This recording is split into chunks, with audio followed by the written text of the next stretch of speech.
other corrections to the minutes? Post an extra period. Anything on Zoom? Does anybody have any corrections? No? All right, can I have a motion to approve? Arlene and Eleanor, hi Eleanor. The second. Okay, motion approved. All right, annual report of the synagogue, which is made. Dan, can you put that on, please? Slides. The first slide we're going to skip because that's the amendment, which will come later in the agenda.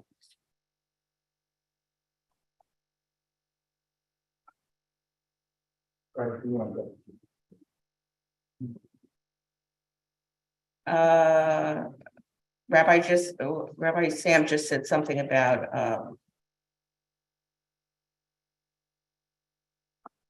I didn't catch it. I'm recording the meeting, so. Okay. We're a relatively small crowd, so the only thing I would ask if you don't have that loud a voice, to please come up and use the mic so the people on Zoom will hear you. Okay. Okay, are we on? I don't see it here. All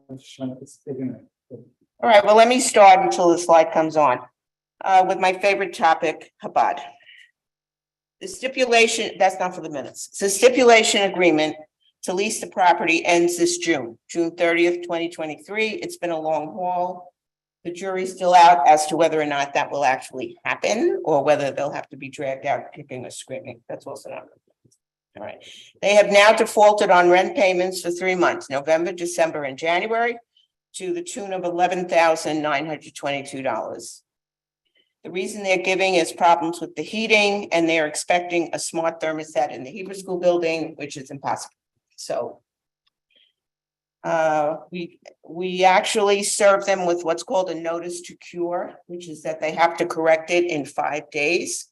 And that was done at the beginning of December. Otherwise, and there's a whole write-up in the stipulation that they have 14 days, I think it is, after that, and that we can then serve them with to leave and all that stuff. Well, anyways, our attorney felt that it would be better to try to resolve things with their attorney rather than just go straight to court for several reasons. One of which is the judge that ruled on the stipulation, which we don't feel was really in our favor, is still on the bench.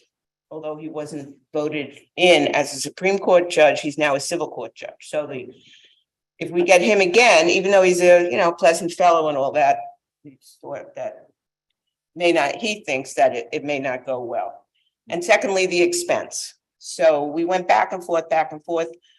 Their lawyers seemed somewhat amenable to talking. He said that the money is set aside as soon as the issues are resolved. Well, that's like a wide open question. So PS, weeks have gone by, and now the attorney has stopped getting back to Garrett. So now we're going to serve them with a notice again. We already served them with the notice to cure. Now we're going to go forward. The heat is, they like it toasty warm. The New York City guidelines say that landlords are required to have between certain hours, daytime hours, 68 degrees, and nighttime hours, I think it's 64, 65. We never had it that low anyways. And we went back and forth, but 68, 69, they were complaining constantly that the children were cold. So now we set it at 70 around the clock because it doesn't kick in right away. We've had our contractor, Yaakov, fix it and work on it. And now it seems like it's really working. Is this enough for them? I don't know. So we'll see. I'm having another company come in to do an assessment of the heating in the Hebrew school building because I anticipated that we're going to have to go to court. So we had an assessment done last year because one of the Hebrew school classrooms doesn't heat up, the radiator doesn't heat up. And he told Jerry, the plumber, that he can't really touch the system because it's very old and it's going to cost us a lot of money. And Mrs. Casper was aware of that, but this is a new year. So I'm having a company come in, do an assessment this Friday. And that will go to court too. Okay, so that's enough about that. And anybody have a question about Chabad? Yes, Ann. Do we anticipate changing the locks after June and how much will that cost? Say it loud. Come over to the mic. I'm sorry. That's all right. Do we anticipate changing the locks after June and how much would that cost? Changing the locks is not that expensive, and we'd like to go to a card control lock. Yes, Jerry. Sandy, you mentioned HP. Come over to the mic. You mentioned that you have a HVAC contractor coming. I realize that's not the proper contractor. It should be a plumbing contract because there is no, they don't do any of the steam heating that we have or plumbing. They may make a comment on it, but I don't think. I mean, I can speak to them ahead of time, but when I explained the situation to the technician who was at my house, because we've used this company for years, that was the one I was trying to get hold of at the time. Right, He said, no problem, I'll check it out. fine. So, Okay. Thank you. thank you. All right, let's go to Temple Emmanuel. Both boards of trustees from CBJ and from Emmanuel have approved talks, and that's a big step forward from the last few times we tried it. Their board was never on board. We have a steering committee, which is comprised of, now it's comprised of the presidents from both sides. Finance person from Emmanuel. And we'll give Sharon a rest and then she's taking that one too. Stop babysitting. And several other people on our side. Susan's on it, Jerry's on it. Dan's on it now. And it's just really to set up the process. It's a steering committee. The beginning step is to start acquainting the congregations with each other. So that will kind of dilute any kind of harsh feelings, because over the years, and this is hard to believe, but many years ago, we had a reputation of being snooty with our noses up and whatnot. And over the years, I think we've ameliorated that, but feelings take a long time to hard feelings take a long time to die down. So I think it's a good step. It's what's recommended. The next steps will be developing ad hoc teams to explore, and a ton of things to explore: finances, membership, the physical plant, combining boards, combining constitution and bylaws, clergy, and that's just touching the surface. Okay. Each side will have a say in this, and we'll have equal numbers of people on these teams. And the final step, I mean, there's a lot to do between those two steps. The final step, when we're in agreement of everything, our boards vote again, is approval, submitting for approval by the Attorney General. So this is not a slow process, a quick process. Approval by who? Attorney General. New York State Attorney General. Okay. Update on the property sale. Not much has happened, but behind the scenes, the contract was signed. There was an overdue fine for $204 that Chabad owed the finance department, but it went to us as owing it. And we weren't able to file for subdivision until this was paid. And it didn't start out at $204. It was a nominal fee, and then with the interest and everything else. So anyways, it was paid. Long story short, per their attorney, they're admitting responsibilities and will pay. Now, just so that you know, if there are payments that are debated between us, we will withhold, we will keep, I should say, the money, the escrow money.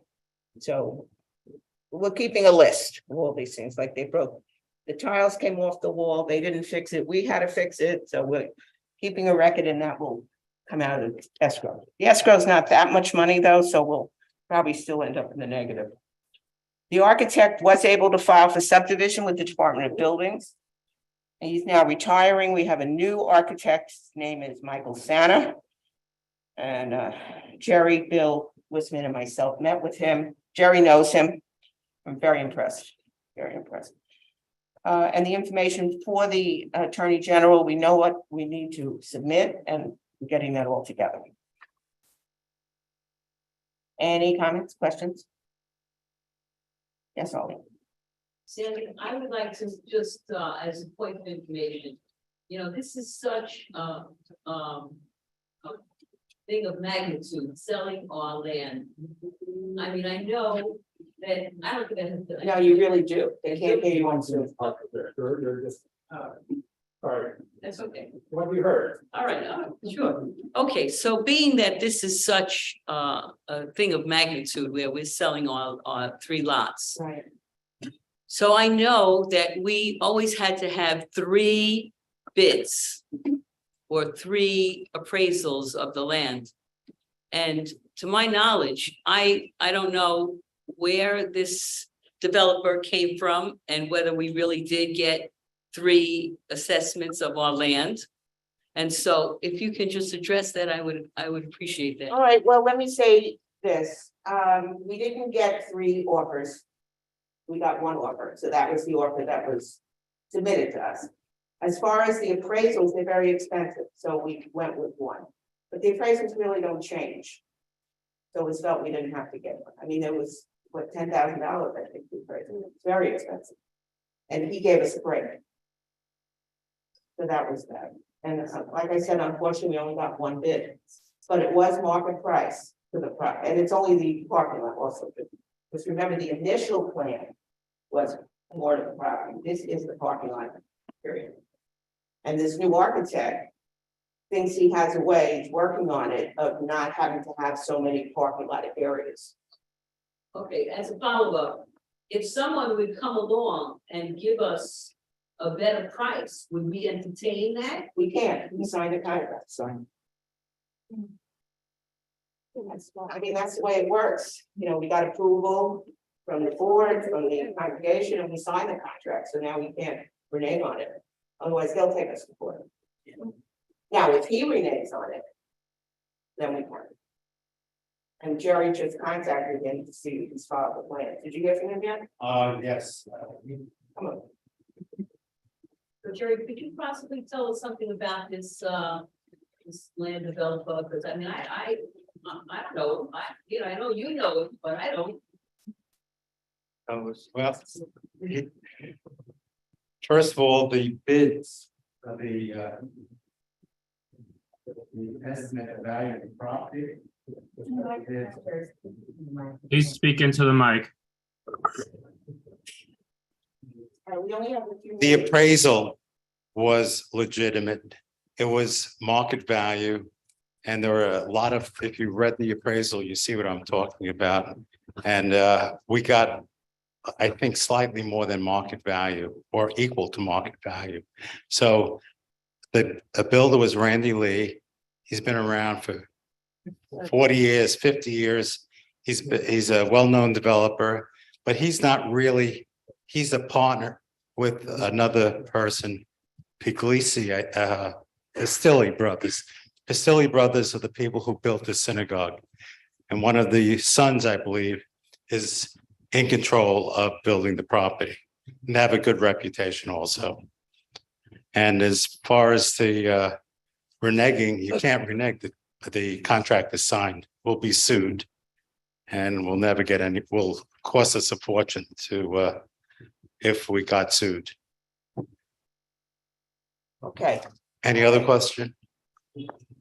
all right, we can take this offline. If anybody has more questions, or follow up, you can always email it to us and we'll address it. Let's move on to ritual. This will be the ritual report as well. We don't have a chair for the well, we do have a chair. I actually put the chair. I'm thinking. So Sandy, the Friedmans had their hand up. Just wanted to have. I'm just gonna ask people to speak up because the folks on Zoom are having trouble hearing. So somebody, if you have a question, can come up to the mic. Thanks. Okay. Do you want to, what are the Freeman's asking for? Is it pertain to this or should we wait? No, I just had a question about the 2 topics, but they intertwine there that you brought up, and I appreciate the presentation. But in that the sale, as well as the talks of merger are both well, tricky topics. Should you be admonishing the congregation to try to keep these on the QT?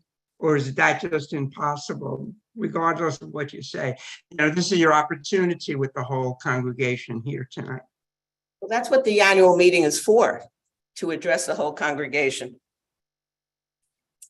I didn't hear everyone. No, the QT, I meant not discuss it outside the con. Sorry. Can you speak a little I'm louder? s- I'm sorry. No, my thinking is these topics shouldn't be discussed outside the congregation. Ah, okay, yes. I'm sorry if you misunderstood. That's all. Yeah, this is really not for public discussion. Okay, thank you. Let's go to ritual. Can you hear me now? I'm a little closer. So the triennial Torah readings began on Simchas Torah. And they are 1/3 of the usual reading. It goes over 3 years. The second third will be read of each parsha will be read the second year, and the third third the third year. And if you haven't heard or come to shul to see how it works, either virtually or in person, please do. The committee has met twice already. We discussed continuing the 3-hour service for Rosh Hashanah and Yom Kippur days, which is what we did. Again, this is for social distancing and not because it's indoors, not to have people near each other for too long. We are changing over to the Rabbinical Assembly's Moxer Lev Shalem, which we just ordered. Roy took care of that for us. Thank you, Roy. We got a very nice deal because we're a member of the Rabbinical Assembly. And they were ordered as soon as they come in. Well, actually, before they come in, we're going to send out a flyer that if people want to dedicate 1 or more volumes, this is how to do it. We're also very happy that we have more Haftorah readers to give Roy a break, because last year he did them every week, which is really a yeoman's job. So Roy, Dennis Haas, Rob Schweitzer, Adam Rackman. Anybody else want to try? And Kathy Haas, I left your name out. Sorry. Can we get a correction to the spelling of our names? Excuse me? It's not Haas, it's Cass, Oh, I'm sorry. and my name is spelled with an I, not a Y. Okay, So is it too late to correct? Thank those you. minutes? what, pardon? Can we correct those minutes? Yeah, sure. Jen Dorfman, whose family will be submitted to the board at the board meeting next, is new to us. And she has lain Torah a little bit with us, and she's willing to do it more, and Cantor Edry has offered to work with her. So that's very good news for us. At the last meeting, the committee discussed having people volunteer to give Devar Torahs, either from the board or from the congregation, and there'll be a sign-up sheet, a Google sign-up sheet. So you have to put the date down, and I think this will be a really very good experience for both sides, you know, for the person giving the Devar Torah and the people listening. And if you recall, when we were in between rabbis for a while, we did have congregants give Devar Torah. It was very interesting. So we're going to start that again. And the other topic we talked about was leading Musaf service after reciting the Haftorah when someone has a yard site. So that too will be a sign-up sheet. Okay. So some really good things are happening. It's a very, very strong committee. Okay. Any questions about ritual? Security. So just as a reminder, run, hide, and fight. I've been on several webinars. As we all know, the situation is not getting any better. Anti-Semitism is on the rise. The security alerts on the rise is on the rise for threats and actions against us, individuals, religious institutions. We're very pleased with Sicily, other than one weekend when the Rob's family went away and they couldn't find anybody to cover. We've had very good coverage. We are working on a grant from the Jewish Community Relations Council of New York, which is JCRCNY. This year, they're including cybersecurity.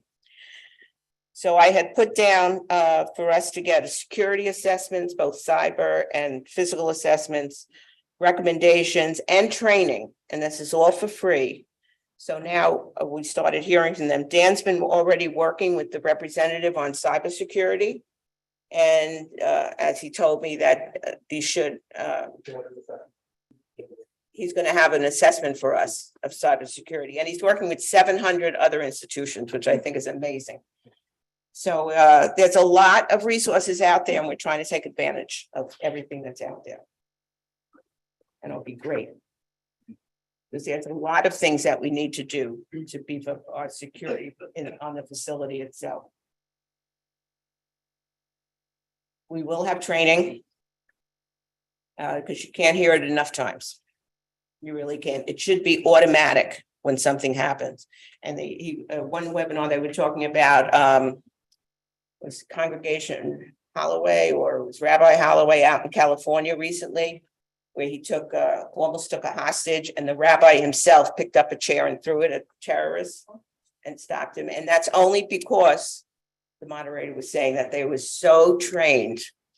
And that's what it is. If you can't run and you can't hide and you have to face them, you have to think about what it is you would throw at them, basically, to stop them even for a few minutes. And one of the things they brought up is if it, God forbid, it happened in the sanctuary, talking about you throw a chumash at them. It's about the heaviest thing we have that people could pick up.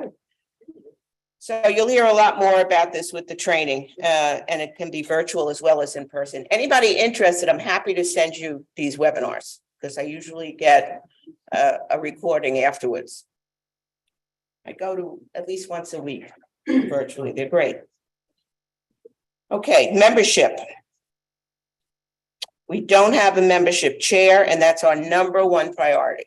We have to get a membership chair. I don't know why people are so hesitant, not only to be chair of the membership committee, but also to be on the committee. You know, membership, well, we've had chairs that have been phenomenal. You know, I mean, not to toot my own horn, but years ago, Bob Morrison and I were co-chairs. I mean, this goes way back. And we made pamphlets for new members. You know, there's a lot you can do, and it's fun to do. Reached out to people that were interested. But we've had some resistance. Dan and I are working on revising our membership brochure. We're talking about making an information packet for new members that we used to have, and a welcome letter for new members. So once we get that resolved and we have a strong membership committee and all, we need to look at what are we as a congregation doing to kind of move ourselves into looking at what the latest is in particularly conservative Judaism. And I've spoken about this before, and we have been looking at the theory of relational Judaism, which is basically what we do, but we don't know we do it, and we don't do it formally, which is really developing relationships, interrelationships between congregants, between clergy, between officers. It's that we really do a lot more reach out. And one of the ideas that I'm going to be working on with people's help is to create a new VP position. It's in the thinking stage of I can't think of what the title was. You had told me, Dan. Engagement and community. It was engagement and what else? Community. Community and engagement. So because we really don't have anybody on the VP level looking at that. So, but that's to come. So that's what we're looking at for 2023. We have 5 new members that joined the Viano and the Hershkowitz families. We had the Dorfman family, which have applied, and as I said, they'll be presented at the board meeting following. Recent B'nai Mitzvahs were Jasmine Altman and Michael Malinoff. That was a service only. And March 18th, we have very special bar mitzvah coming up, Andrew Conowitz. And they'll be with a kiddush luncheon following. Okay. So things look good. And now automatic external defibrillator, the AED. So it is in the box in the cabinet now. You'll see it. It's bigger than the other one. It fits in, but you just have to, kind of ease it in. But it fits. The fundraiser to cover the cost was very successful. We have a training session set for January 29th, which is a Sunday at 11:15 a.m. I haven't heard of anyone's interested in BLS, basic life support. So please let me know if that's something that interests you. I know you're interested in the training. You're interested in BLS also? Okay. You too, Paula? Yes. Okay. So, and I'm almost done now, but I just wanted to make a comment about committees. Committees are not just something we put in our bylaws. They're really working groups of people. The new term really is teams, not so much committees anymore, because that gives the impression of, endless discussions and not getting anything done. That's not what it's all about here. Where our committees really move and do things. But the three committees that we do need more help with is House Committee is top of the list. I mean, Jerry does most of the stuff, and it is a big place. And with Jerry down in Key West, I was getting all the calls. So, you can't rely on just 1, 2, or 3 people. We have to have a group of people that are going to take ownership of it. And it's not a bad gig. I was in charge of facilities at Rumsey. It's very interesting to find out how things work. So I urge you, or don't work. I urge you, we left a sign-up sheet. If you have any interest at all, House Committee, Finance Committee, and Membership Committee. Those are really the 3 that we need help. Not to say the other committees aren't important, Ways and Means, Ritual and all, but they're pretty much set. They can always use more help, but it's not a crying need like these 3 committees are. So that's what I urge you to do. And finally, current CDC guidelines, which we've been putting out for Shabbat Shalom. The community level of COVID-19, as per the CDC, is high. That's the highest level it can be. So the recommended actions, which we've been saying, is basically we reinstituted mask wearing when we're here, try to have more events outside. We were going to do Israeli dancing. But Tu B'Shvat Shabbat, we decided to postpone it because even if we do it inside, if we have all the windows open and the doors open, we're getting that fresh air and the air circulation. We can't do that in the winter because it's too cold. And get tested. Anybody who is behind in their vaccines should consider getting a new one. And with this new variant, they're working on a vaccine for that. And that is my report for the year and some of what we're hoping to do for next year. Okay, any comments or we'll move on? Sandy, there was a question about the numbers of members this year and, families single and what's been the impact over the years. I don't know. Okay, Sandy, I'm sorry, Sharon. I'm not saying.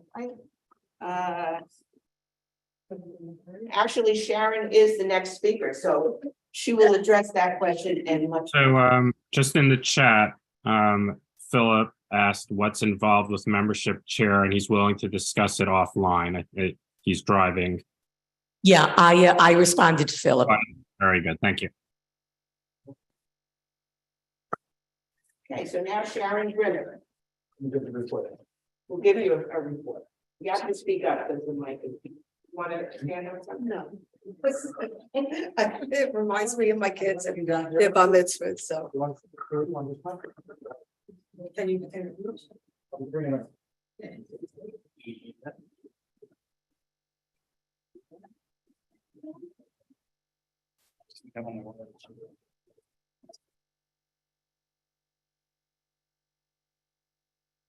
Can you hear me?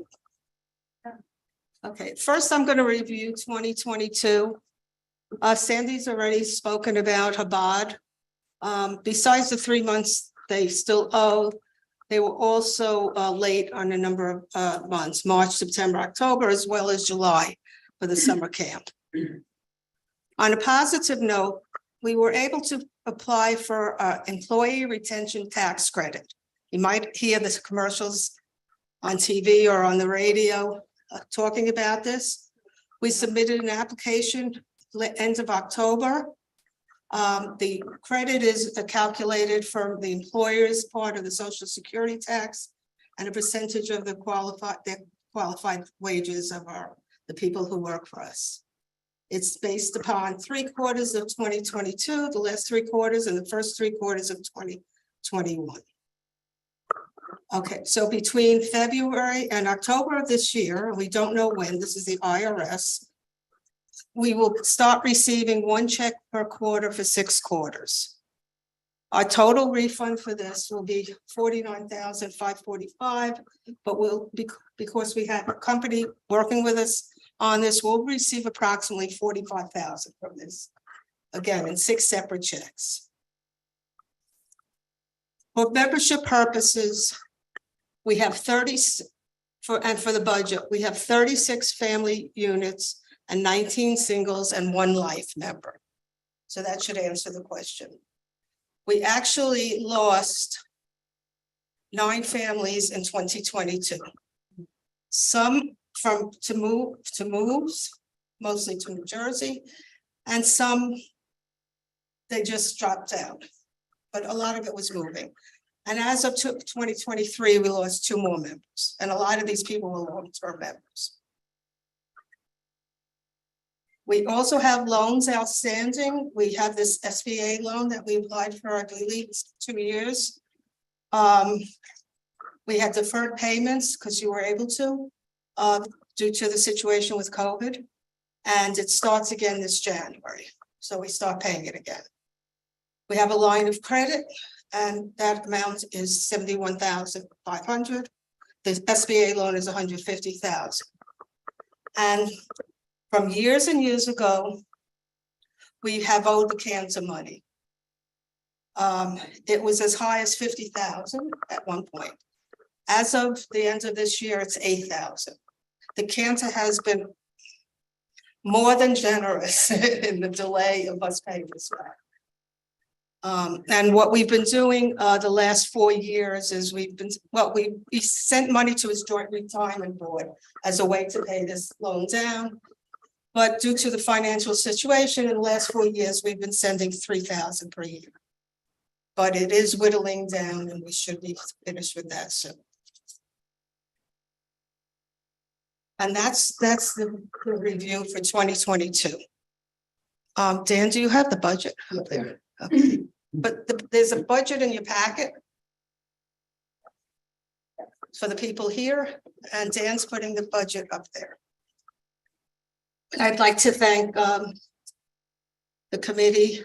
I don't have everybody's names here, but the committee, the finance committee, who helped work on this, who approved this budget, and the finance committee approved this budget in September, and the board of trustees approved it in October. Our total income is $192,000, approximately $600. I'm rounding it up. I reduced the dues from what we had last year by $10,000. Remember, we're doing this like in August, September. I'm putting this budget together. So at that point, we didn't have some of the 5 families that Sandy mentioned. Donations, I increased by $20,000. We have we have a number of generous congregants, but one very generous congregant that gives us funds, and based on that congregant's history, I raised the budget because it's been pretty consistent. Building income, this is where Chabad comes in. The contract ends, as Sandy said, June 2023. And that means for the second half of the year, there's no income coming from there. And so that was reduced by $23,000. And a smaller item, calendar has done so well, I increased that budget by $5,000. So with all these things, actually the income was reduced by $8,000 from the previous year on the budgets. Expenses, The expenses were, the total was 270,400. It increased by 16,000 from the 2022 budget. Insurance increased slightly by 3,000, but the big expense on expenses is security expense. We have security here for Shabbat, Hebrew school, holidays. This is all at $160 for 4 hours minimum. Okay, and even today, we have security. That's not, I didn't even put this in the budget again. So, but I got most of it. So we're gonna realize a net loss, hopefully not, but according to the budget of $77,844. It's a lot of money, and this is the highest. It's been a lot due to no building income. Are there any questions or comments?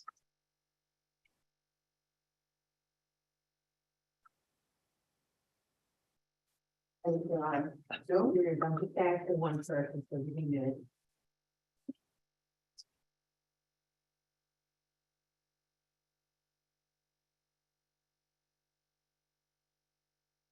And just say that for 2023, once the work of the contractor starts, then we're owed a certain amount of money. What is it, 50,000 now? 50. Yes, so hopefully that will take place in 2023. And we were also hoping to rent out the Hebrew school building. Lease it. We have to get that radiator fixed. But that should help us as well. And to that end, we had moved Leia's office out of the Hebrew school building and started renovating the large kitchen a bit to accommodate the library and possibly a conference room. So that's also in the future. Not included in that budget. Right. Just ask if we're interested in this, why it was the end. Are there any questions from the Zoom people? Yes, this is Shelley Blackman. Yes, Shelley. Hi, Shelley. Hi. So I have a question. How are we going to cover that deficit? How are we gonna come to this? We have approximately 200,000 in the bank. Thank you. But yeah, we have that. I don't want to, we have that, and we also have more money on the line of credit. Yeah. The line of credit is actually 150,000, but with these interest rates, I would not advise that. We're hoping to get that money sooner rather than later from the sale of the parking lot. Thank you. That's really the main income. we're looking Right, for. because that, the amount I have in the bank accounts, if we keep on hitting that bank account with our deficits, we'll be out of business in 2-3 years. Without the sale, right? Anybody else? Anyone else? Susan, Vicky had a question. Vicky has a question? Yes, I have a question.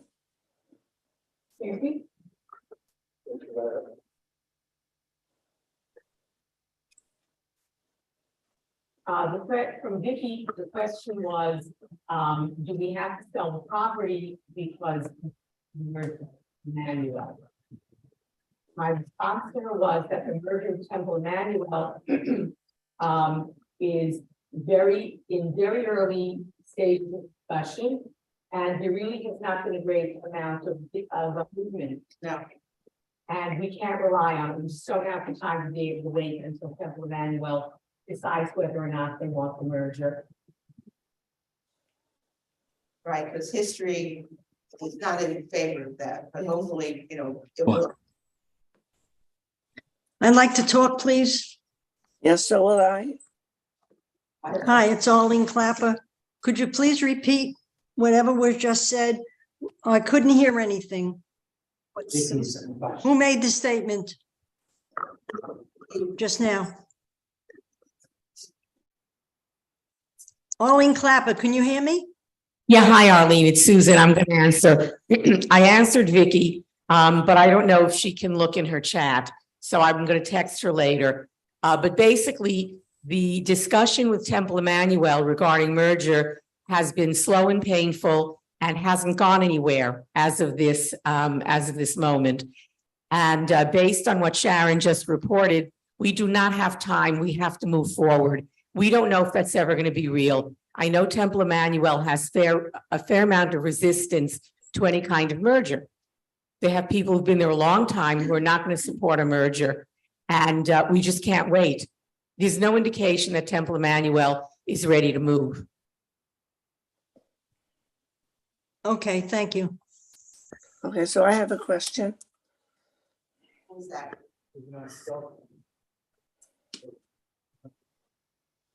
Who is that speaking? Joyce? Joyce Lee. Oh, okay, yes, Joyce. Okay, so my question is that Sharon, you're saying that with this budget, you look for the influx of funds from the sale of the property. Am I correct that that's what you said? Oh, like Sandy said, we would be, once it starts going through, we would get $50,000 at the beginning. That's not everything we would get, though. Right, per the contract, immediately. We're gonna end up with over $1 million once it goes out. Right. My question is, are we using the money from the sale of the property to shore up our regular expenses? And how long will that last us? Well, that's not an easy question to answer right now because it's so early, but what the plans are is to look into investing, and we haven't really started the actual development of that process, but that is what our plan is, because, you know, money, if you don't invest it, it grows, doesn't do much. Gets eaten up. Okay, thank you. Investment. And Emmanuel has been very, very successful with their investments. In fact, the person that was involved with that investing and all is now on the steering committee, so we're happy about that. All right, thank you very much. Okay, we're good. Thank you, Sharon. Okay, now we go to, a second report of the officers. I'm so happy to welcome Jerry back. You don't know. Jerry Lee. Leave it. I'm not gonna put all the details. Thank you. Basically, I'm giving the report on the year-end house report. There were numerous projects that were accomplished during the year. First, the kitchen is no longer a commercial kitchen that we had.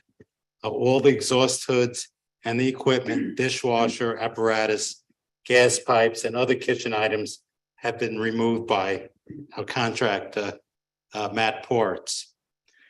The cost of that was about $1,850.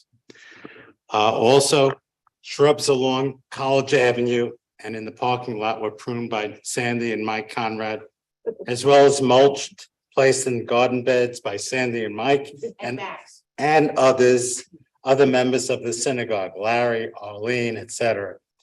If you were not listed, please forgive me, because I don't know who else showed up. Sprinkler system was turned on as well as turned off for the winter. And leaks were repaired by rain mist. Bill Wisman made this happen. And that was about $240 for the season. Administrative office, by the way, there was about $450 of repairs. Administrative office was relocated. It's $240 for the season to turn it on and off, and $450 to restore this existing sprinkler system. There were leaks in the pipes, and we had to find them and repair them. Administrative office was relocated from the school building to the space over the kitchen on the second floor.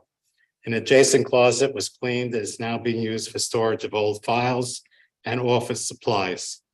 There were two new portable window AC units, air conditioning units, were installed. One was faulty, and Matt Ports, who purchased it, is giving us credit for that particular air conditioner. Also, we purchased a new portable AC and heating unit, which does air conditioning and heating, and it's Wi-Fi compatible, and it is, I think, installed currently. When at last it was being installed, I believe it's installed now. Also, the two steel case file cabinets were donated to the office. That the cost of the let's see, of all this, the administrative changes were $2,059, including the cost of the new AC units and heating unit. Also, we updated the burglar alarm system due to its incompatibility with new technology. APB security systems replaced and installed the communicator and updated and tested codes for all signals received. And that cost us about $325. The Bema sliding doors and its surrounds in the sanctuary were cleaned by Marsha Kulik, which she did a phenomenal job. Thank you, Marsha. And she's continually working on, I think, the front doors. And hopefully that will be finished shortly. Also, inside the Torah closet was redone to accommodate a new home for Kent Edry's Torah. The redesign work was done by Moshe Nua, a carpenter. He charged $2,000 for his work. However, Kent Edry donated the funds to pay for Moshe's time and work. Yasha Koach to the Cantor. I can't breathe with this. Also, much work was done on the rooftop units. A new 7.5 horsepower motor, 12-ton rooftop unit was installed for the sanctuary. The motor was approximately $1,600, and delivery of unit and raising it up to the roof, including installation and labor, was another $1,275, total close to $3,000. Work was also done on a 40-ton ballroom unit by electrician on fans and fuses, $482. There was an installation of a new electric board with computer unit for rooftop unit and rewiring for the blower, as well as installation of 3 electric contactors, another $1,150. 2 electrical contactors and fuse installed for a 40-ton unit, and replacing existing thermostat with smart thermostat in the ONEG room so as to reduce and control energy consumption, $275. Basically, there's a lot of costs with regard to the existing system, air conditioning system. It's old and it's constantly being repaired and being maintained. To date, $7,350 was spent on this repairing and maintenance. That includes the service contract with Yaakov.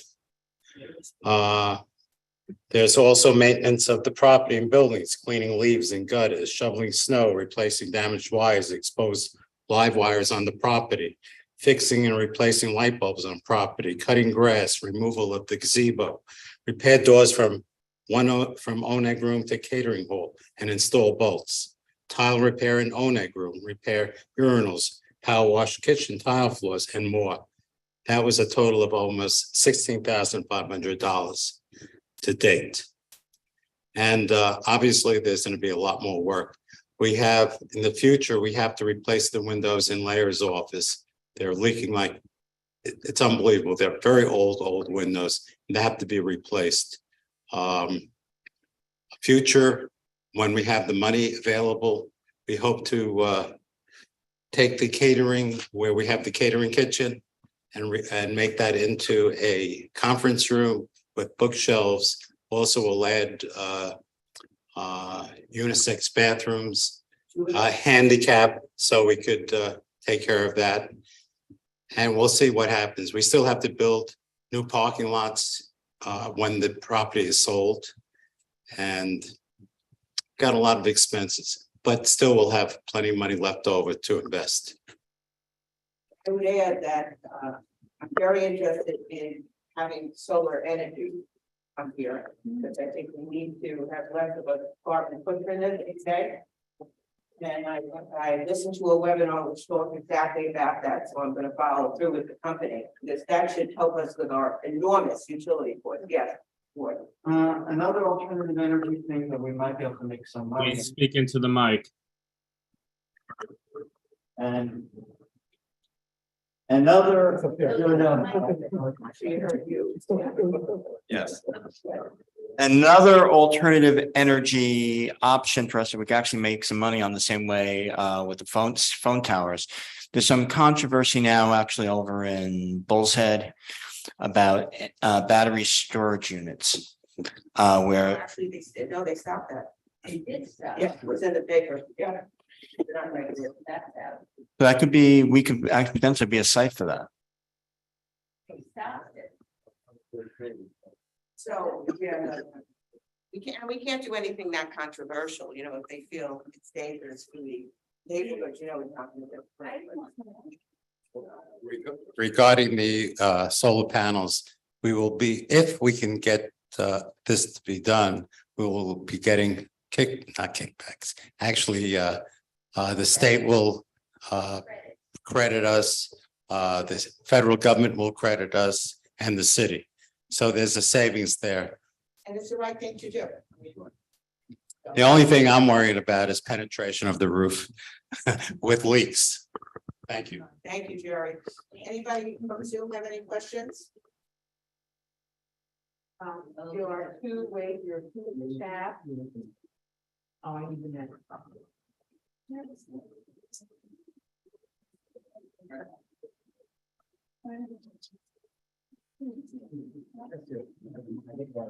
Okay, two questions from chat. Joyce, is there a line item in the budget for all these maintenance items? Yeah. Yes. Sharon, right. We have maintenance line item. Hold on.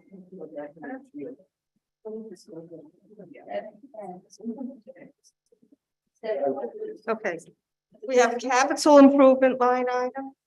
We have a maintenance HPC line item and repairs and buildings on the ground line.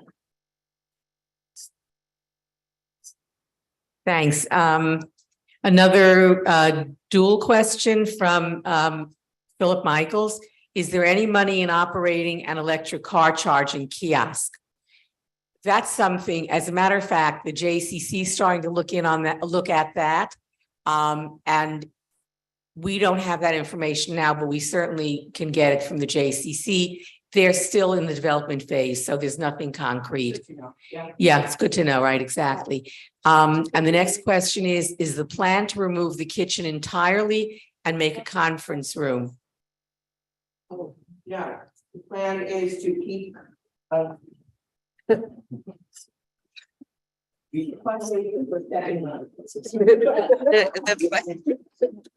Yeah, the plan is to have a scale.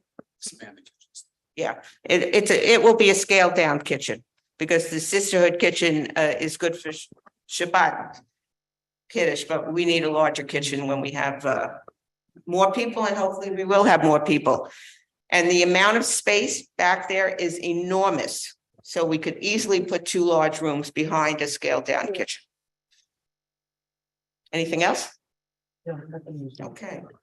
Thank you, Sharon. Thank you, Jerry. Next on the list is Rob Schweitzer for Hebrew School. Thank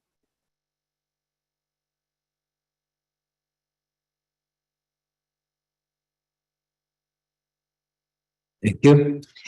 Okay, so our Hebrew school presently has 20 Hebrew school students.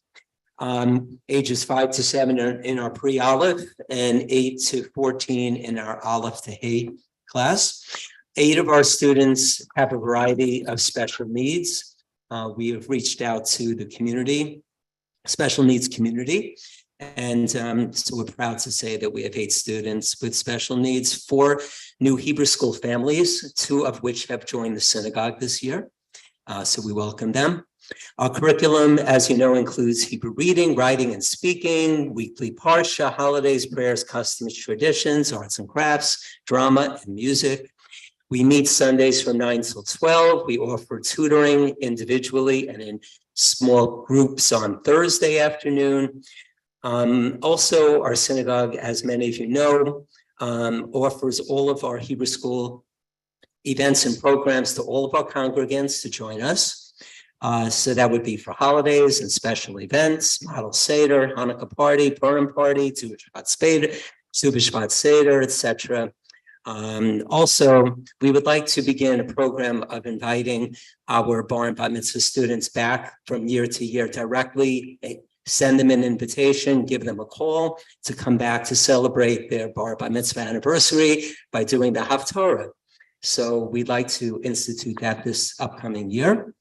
We're very proud that a number of our Hebrew school families, if you look around, are on the board and on committees, very active, and right here, right in front of you. And that has been pretty consistent over the last 5 years that I've been here. So we're very proud. And also that our new families coming into the synagogue are filtering through our Hebrew school. So we're very proud of that as well. I'd like to thank Sharon and Joel Brimmer for all the time that they take to shop for us and buy snacks for the Hebrew school and help us out in any way that they can. So thank you, Sharon and Joel. Okay, moving on, Friday Night Live. So we are continuing that. We've been doing that for the last 3 months. We're taking a break this month and next month, and then we'll continue again later in the year, March, April, and May, February. And we've been doing that for 5 years. Friday Night Live. The services, as you know, are led by Rabbi Sam, Kanta Edry, our CBJ students, and now parents, thanks to Mark Conowitz, our first parent who's been involved in the presentation and as far as leading the service. We've had 3 to 4 sponsors every month so far, and so far planning ahead. We've had approximately 45 people per dinner. It's a little bit lower than past years, probably due to COVID and other factors that have involved, but we're very happy that we've had that many. Absolutely. Sponsor now for April. So just to let everybody know, there's a lot of openings. Okay, we're always happy to have new sponsors. So think about when you celebrate birthdays and anniversaries, which we do on Friday Night Live. You may want to celebrate by sponsoring or helping to sponsor. So we still give our chocolate bars. And if you cannot come on Friday night, then we do give them on Saturday morning, and we do give them at Hebrew School to our students that cannot attend on Friday Night Live. I want to give a very special shout out to Arlene Rackman for all of the incredible hard work she does for all of our Friday Night Live. All of the hard work Arlene does, the hard work that she does, all of the food and the setup and the planning and the organizing, and of course, all of the moral support that she gives to the Hebrew School. So thank you, Arlene. We cannot do it without you. And to everybody here who has been showing up and helping out, cleaning up, setting up, and helping us serve. So you're really wonderful. And we always want to thank the Brucey family, the Brucey girls and their parents. Thank you if you're on tonight. We appreciate all you do as teachers and congregants. And let me just see if I missed anything. Okay, I think that's it for Friday Night Live. Okay, we did have a Hanukkah laser light extravaganza in December. We had 4 parent sponsors. This is the first time we've done this for the Hanukkah party. 4 parent sponsors covered a $900 laser show. And it was incredible. For anybody that was there, it was really unbelievable. So thank you. I'm not going to list you by name, but you know who you are, all of you parent sponsors. It was really beautiful. The Hanukkah menorah lighting was led by Rabbi Sam.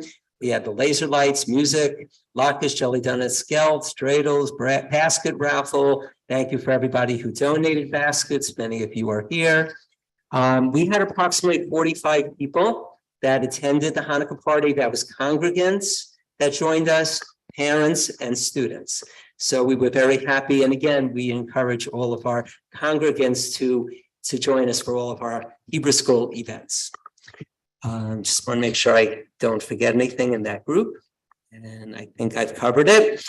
As part of the Israel Greenwald Intergenerational Sharing Program, in honor of Israel and in the memory of Israel Greenwald, we did have a special program led by Larry Reich. Larry Reich took our Hebrew school families and anybody else that wanted to join us on a beautiful hike in the Greenbelt and gave us a lot of information about plants and the importance of taking care of the earth. And it was a wonderful spiritual and meditative and just absolutely beautiful hike. And we had approximately 22 people. That was parents, kids, and congregants that joined us. So thank you again to Larry. So now we start a new program on Saturday morning called Torah for Kids, but now it's called Kettle, which is Kids for Torah Learning, KTL. That name was developed by Dan Glassman's son, Zane. So thank you to Zane for coming up with, I hope I'm giving the right acronym, but I believe it's KTL, Kids for Torah Learning. And basically, we've had Shana Dorfberger and Zane Glassman have been coming pretty consistently. And I lead a discussion of what the Torah, on a child's level, what we're learning during the Parsha that's happening in here. We go outside, we read it together, and we have a discussion. And it's been very nice, and we hope more families will join us. They come up and they help lead in the morning as well, and on Friday Night Live as well. So that's a new program, and we also want to include more singing and games and prayers as well. We'd like to thank our CBJ Hebrew School Parent Advisory Committee. We meet every approximately 3 months to plan events and parties. I really cannot do anything without the committee. So thank you to the committee for all the time that I always say 1 hour and it's always about 2 hours. So thank you to all of the committee members, and all of the wonderful events we plan are all planned by the parents.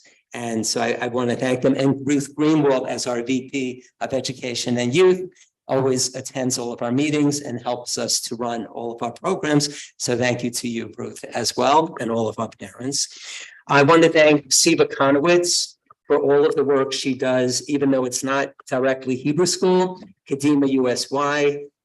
We do have students in our Hebrew school that are involved in Kadima USY, but she has reached out to all of Staten Island, other synagogues. We're now joined up with Temple Israel as a partner, and we have about 15 regulars, I believe. She's going to give a report as well, so she'll fill you in on that. But from the Hebrew School, we thank her for all the work she does for USY and Kadima. And last but not least, I want to thank Sandy and Sue, and again, Ruth, the board, all of you congregants that support everything we do at the Hebrew School, and me personally. I just want to thank all of you. It's been a wonderful 5 years for me, and I plan to be here next year again, God willing. But it's been a really productive 5 years, and we hope to keep growing. As many of you know, 20 may not sound like a lot, but remember, many students leave, move away. We have to keep replacing people that leave and come and go. So we're very, very proud. When I started here, we only had 9. And we keep going up, then we go down, then we go up, and we go down because people leave and bar and bat mitzvahs, and then people don't always return back. So hopefully we'll continue to stay around the 20 mark and keep growing from there. Thank you very much. Thank you, Ron. It's a question that the Hebrew School is the future of our congregation. We know that, and it's always been a major source of children coming in and bringing the families with them. Rob, you have a question? And I wanted to see if there were any questions that came in. Oh, we have a question. Okay. Question? There's one on staff, but not the Hebrew schools. Oh, okay. We've done. Thank you, Rob.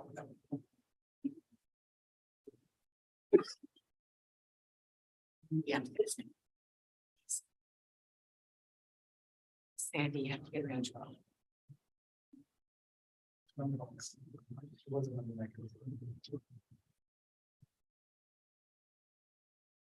Okay, question from Sherry Swally. Are there any plans in the works to renovate with the goal of having parties again in the future, both as a revenue stream and as a way to attract new members? No. No, we're out of the catering business. Any other questions? Kathy? I'm confused. I thought you wanted a stove and scaled down. We've been advised by the architect not to get a stove. If we have to rent it, but once we get a stove, that pushes us more towards the commercial side, and it puts the fire department's eyes back on us, so he said, you better off just rent it.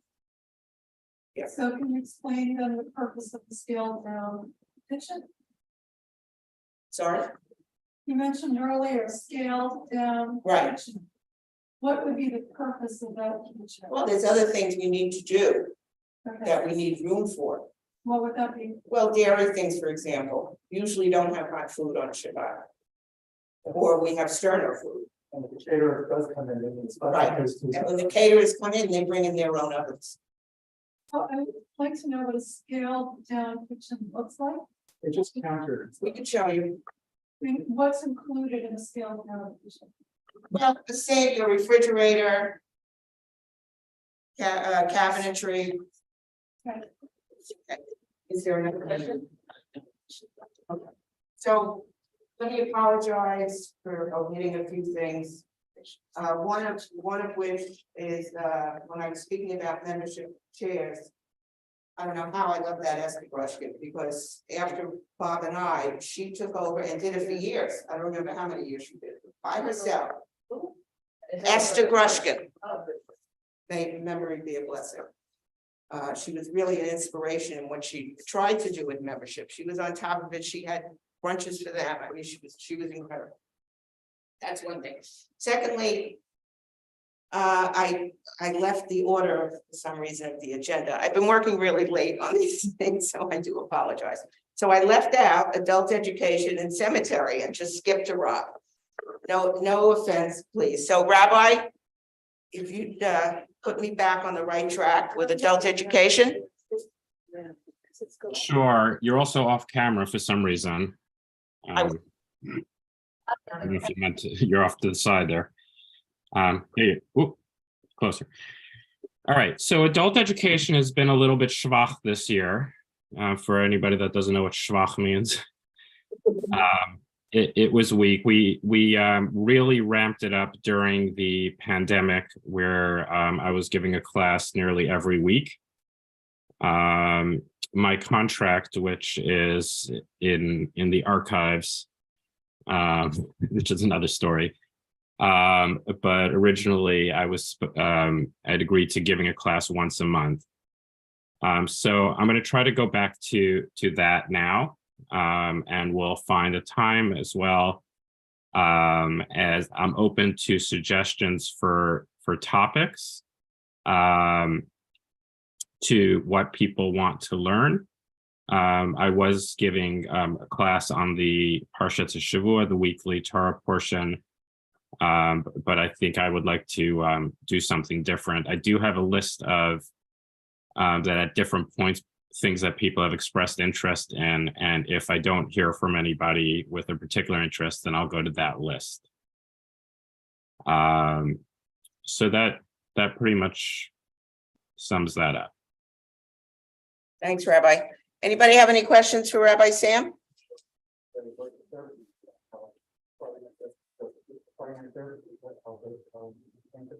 Would you address Friday night services, how they've been? Just in general, or?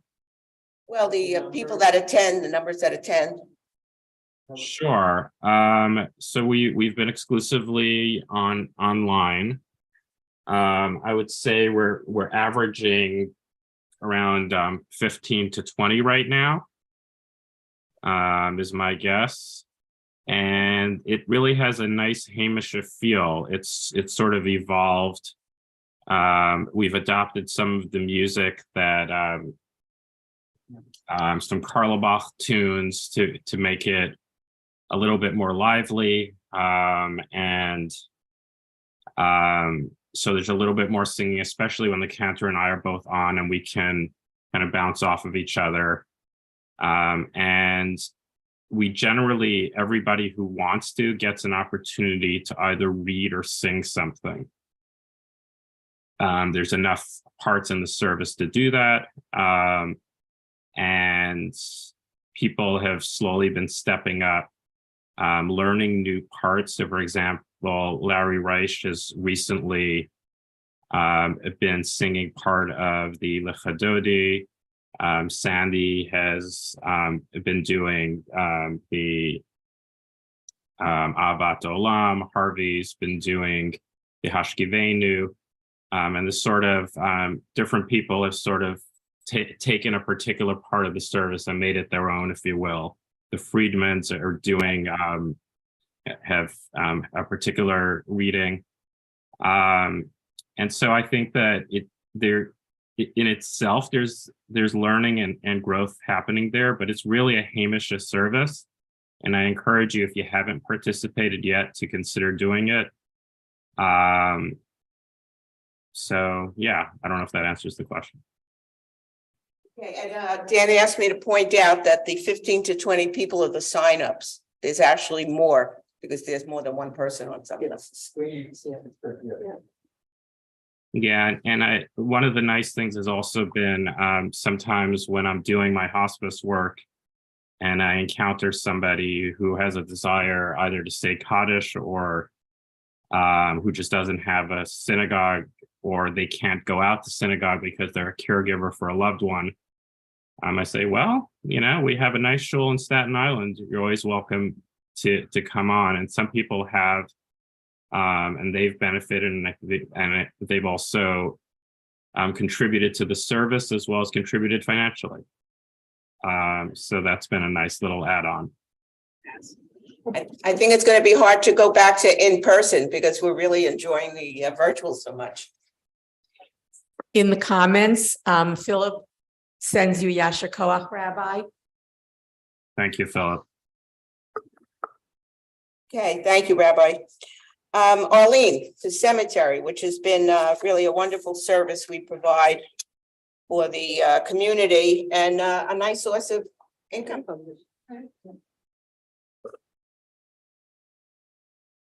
Hey, so unfortunately, you know, we don't like to talk about cemetery, but it is a very, very important aspect of what the shul provides for our members. And we do give our members a very good price, considering that to buy the plots from the cemetery would be that much more.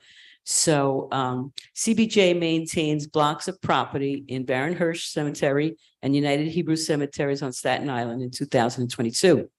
These blocks are 108 from Tifereth Israel. When we merged many, many years ago, they had this block 108, which then became ours. And so block 109 and block 128 on the United Hebrew Cemetery. On Baron Hirsch, it was the same kind of situation. We had section B as in boy from Temple Tifereth Israel, and they called it Temple Israel, Tifereth Israel of Wright Street in Stapleton because there was another very similar name. So they just enumerated a little bit more. And section D, which was ours. So we have sufficient plots for our congregant needs, and money has been, and many have reserved plots. We sold 4 plots, and the total income for 2022 was $21,350. So if upon visiting your loved ones and you feel that something needs attention, we get excellent service. So please come to me directly. Let me know what location it is, and we will address it immediately. Okay? So are there any questions? Thank you, Arlene. So the average cost is $4,200, but going through the cemetery, it starts at like 4,500 and higher. So it does pay. And we've gotten many requests because I have such excellent service with the superintendents from both cemeteries, that if there is a family that is really in need of a plot, and we have plenty to service our congregation. So I would rather sell it than have them go through the cemetery. So why not get on the revenue for us? And a little known fact is that we bury our books, witness books, in the cemetery as well. We have a plot, I guess not in the best location, that we use for burial, and the cemetery office has been very helpful to us. They were, actually, they were plots that we could not utilize for interments. And there were many throughout the course of the year when we actually tried to open up a grave and we came across a boulder. And so unfortunately, that was, a thing that we had to deal with, so. Okay, thanks so much, Arlene. Okay, let's go to, we heard ritual, technology and communication from Dan Glassman. All right, hi, everyone. Let's speak up. You hear me? Yeah, here we go. All right, so we did a lot last year, and a lot more coming up this year. Our email system, we're slowly moving it to a more secure system because we had a personal account, and that's part of the cybersecurity stuff. We have to really move it to. We always had a enterprise grade account, but we never utilized it. So we've been moving that over, putting additional security on that. So when you start to reply back and forth to Leah, you will see it coming from info@cbjsi.com instead of the Gmail account. So that's something that's coming up. It's been going on for a while. Now we're kind of slowly pushing it more forward. Leah is getting both emails, so it's going to the same mailbox, but we're just making it this an easy transition. So this way, nothing gets missed. We're also moving all our files up there because everything we don't want, if God forbid something happens with this building, we don't want everything stored on the computer damage. So we made it all go into the cloud, into a secure system. So that's what we have been doing with that. Trying to go quick because I know it's late. Like the rabbi said, we've been doing virtual services. We had like 15 to 20 households on Zoom. It's been very spiritual, very motivating. A lot of people are joining. And also that Zoom student channel is also available on Saturday. If for people who cannot make it on Saturday, they still could connect to the same channel. So it's very easy, the same, and we're using the same channel as tonight. So it's very easy to go connect to. We improved the sound system, as you can tell, but again, we need one more mic. So we'll work on that. Let's see what else. We are working on, we improved the fundraisers by using websites to help Leah and the fundraisers to have one system for auditing, so it's easier to do. And we encourage everybody to start using that. I know it's a drift and it's a different behavior, but it will definitely help with overall because we have less people doing all this work. So we're trying to make automated systems. So we're trying to move that forward. So if you want to get on the automated system on the websites, the less mailing, please reach out to Leah. We'll start putting you into those setups. And if you have any problems, just let me know. We'll help you. And if you have any feedback to improve it, we'll make it better. We installed a smart thermostat in the ONEC room too, so that we can control it. We would not only for Chabad, but for our own purposes. So we know that what the heat is, we could, on our smartphones, we could control it. Sandy and I and Susan and a few others have access and we could adjust if needed. We have the security system, thanks to a generous donator, that we have the ability to actually see the grounds and we actually put a tablet out there, so when the security guard's here on the weekend, he has an ability to see the entire building, not just by the front door, so he's always monitoring the building and utilizing that as a tool for him while he's here. We moved the office, so that was a lot of work for us. I mean, that we moved the copier, we got a new copier, smaller footprint, less cost for us. We moved the computer over, the network over, the wireless. It was a whole big job, but we got it done and she's comfortable in the new space. In the future projects, what we're going to do this year is, and in fact, Sandy, I just got the cyber assessment just now. So that's one thing we could work on next.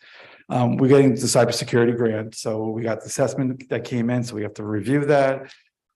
I'm actually rebuilding the entire website because the website has a lot of security vulnerabilities. There's a lot of add-ins in there, like 60 plus, and each one of those can bring a vulnerability to all of us. So that's going to be totally revamped to a more streamlined system.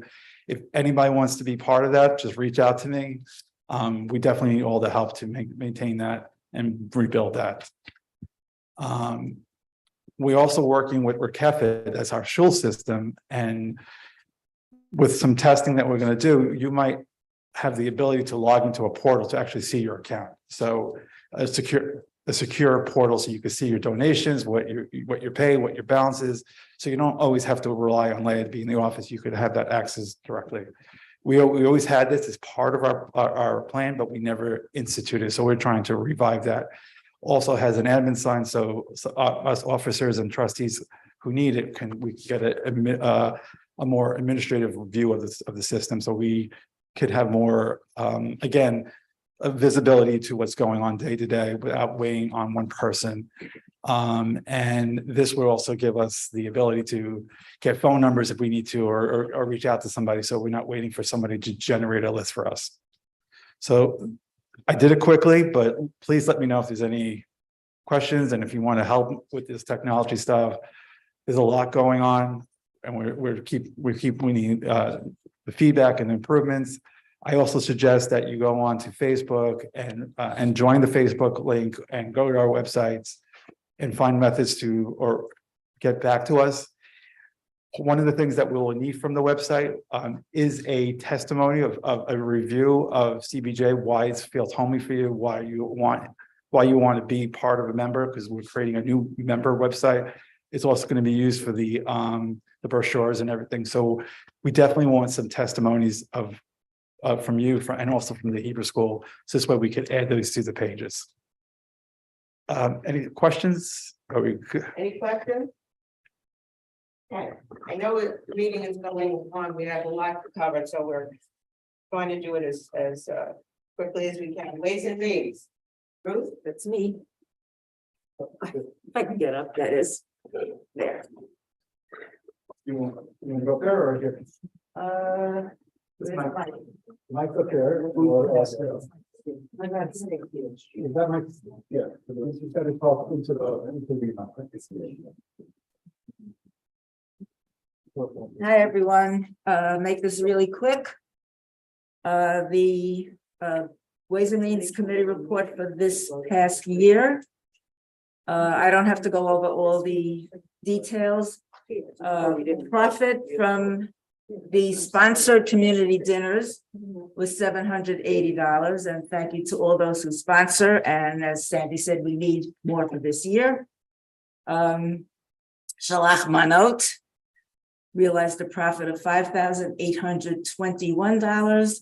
Bags and cards were generously donated by Vicki Gimbelman and her family, and the packed Hummintashen were generously donated by Arlene Rackman. Yiskabuk profit was $1,690, and thank you to Roy for handling the printing details for that. High holiday greeting cards, expenses was $0 because the cards were donated again by Vicki Gimbelman and her family of designer greetings, and the Stalemans provided postage. The calendar's profit was $9,016.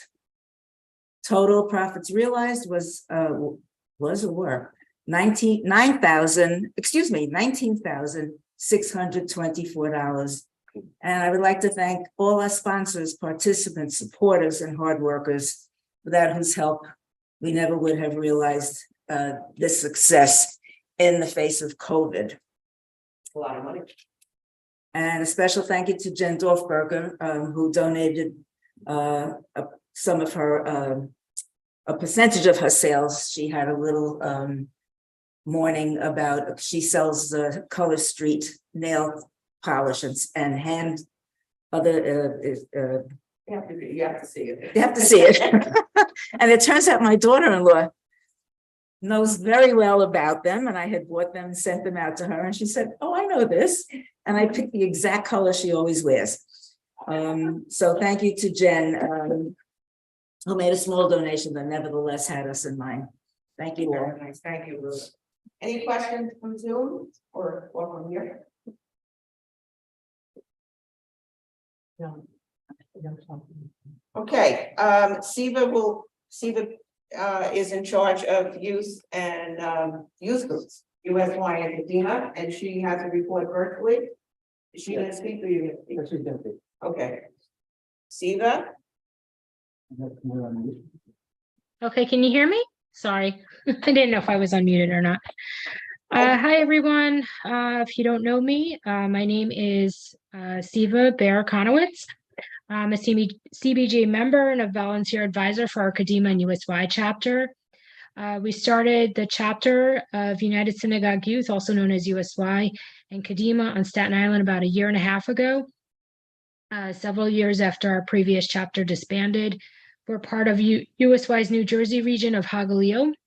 And this past August, we partnered with Temple Israel, the Reform Congregation, to co-lead the group together. Currently, our chapter includes 15 preteens and teens from grades 6 through 9, 10 in Kadima and 5 in USY, and we continue to recruit and welcome new members up to grade 12. Our members are from various synagogues on the island, not just CBJ and Temple Israel, and they are of varying levels of observance. All the children have been enjoying meeting for our USY Kadima events and activities. And starting with an event this past September, we've been meeting monthly. Our activities have included a September kickoff event, October's edible sukkah making, November's fall fun day, December's Hanukkah themed pizza and movie night. In January, we participated in our first regional event, which was held in Cranford, New Jersey. We've been averaging about 12 participants each meeting. We have our next monthly event planned for Sunday, February 5th, and when we'll do a campfire night minus the actual campfire, no fire in the building. We've had help from parents as well as congregants with our events, including Sherry Swally and Lila Brucci. And we recently applied for one of the USY regional grants, which if awarded at the end of January, will fund our next 3 events in March, April, and May respectively, including a guest lecturer, chocolate seder, nature hike and barbecue, and provide money for extra staff support to help co-lead the group. And I want to give a thank you to our youth group. Excuse me. I want to give a thank you to our youth group committee, which is now also our grant committee, which included members from Temple Israel, including Bryn Byron and Michelle Lee, one of our USY members' fathers, Randy Topper, and members of CBJ, including Susan Bender, Ruth Greenwald, Mark Conowitz, Rob Schweitzer, Sandy Conrad, Philip Michaels, Oksana Aaron, Dan Glassman, and some budgeting questions answered by Sharon Brimmer. Thank you, everyone. Does anyone have any questions?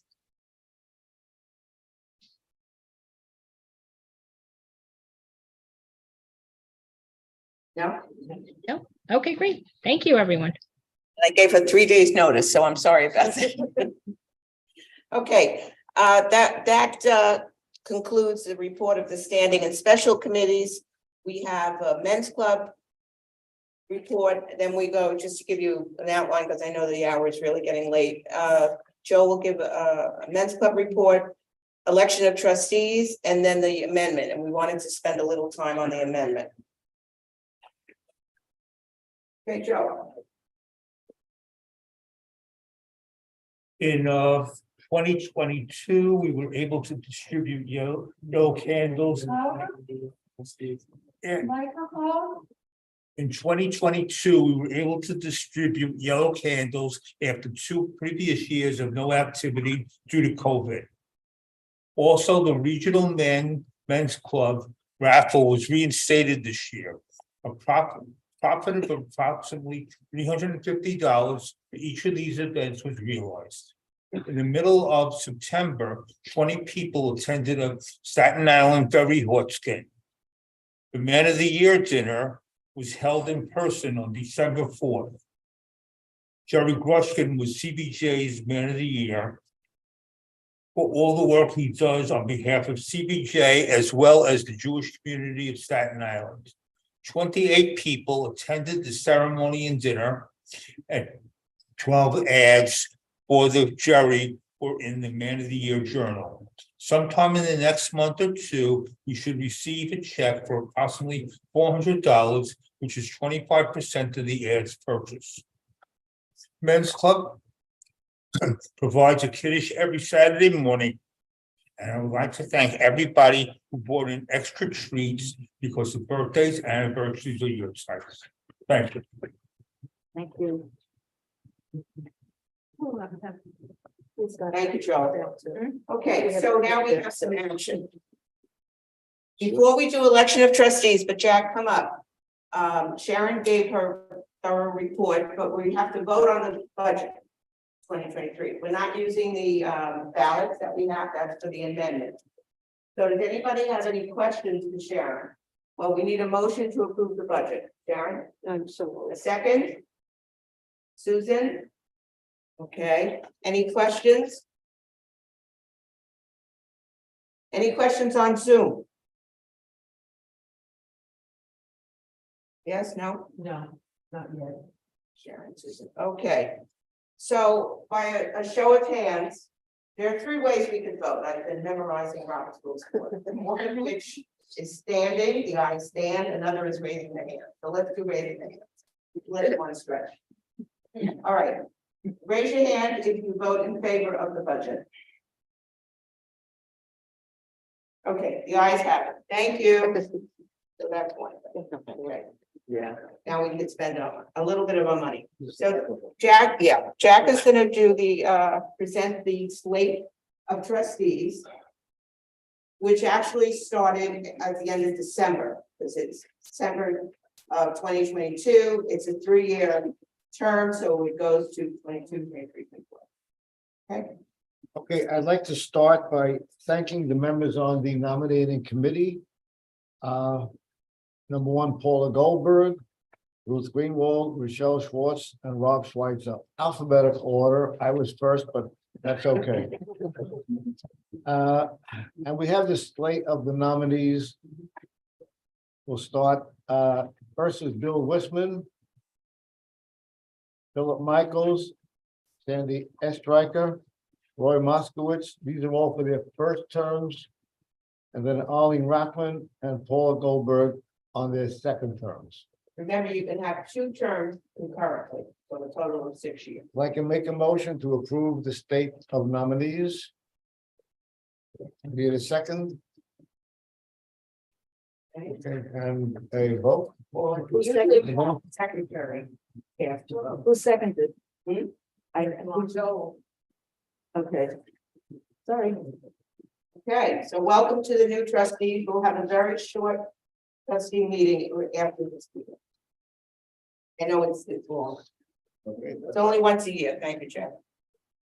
Okay, so we have a amendment on the table. Little bit of a history. Mark will give you an overview.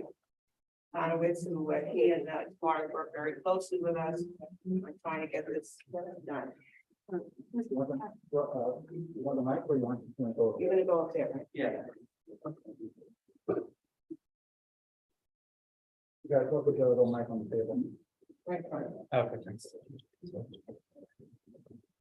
Can everyone online hear me? Yes.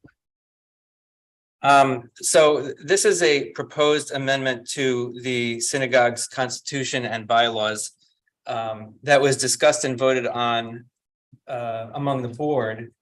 And we on the board voted to advance it to all of you, the congregation. to make a final decision on it, and it deals with basically term limits of officers and trustees.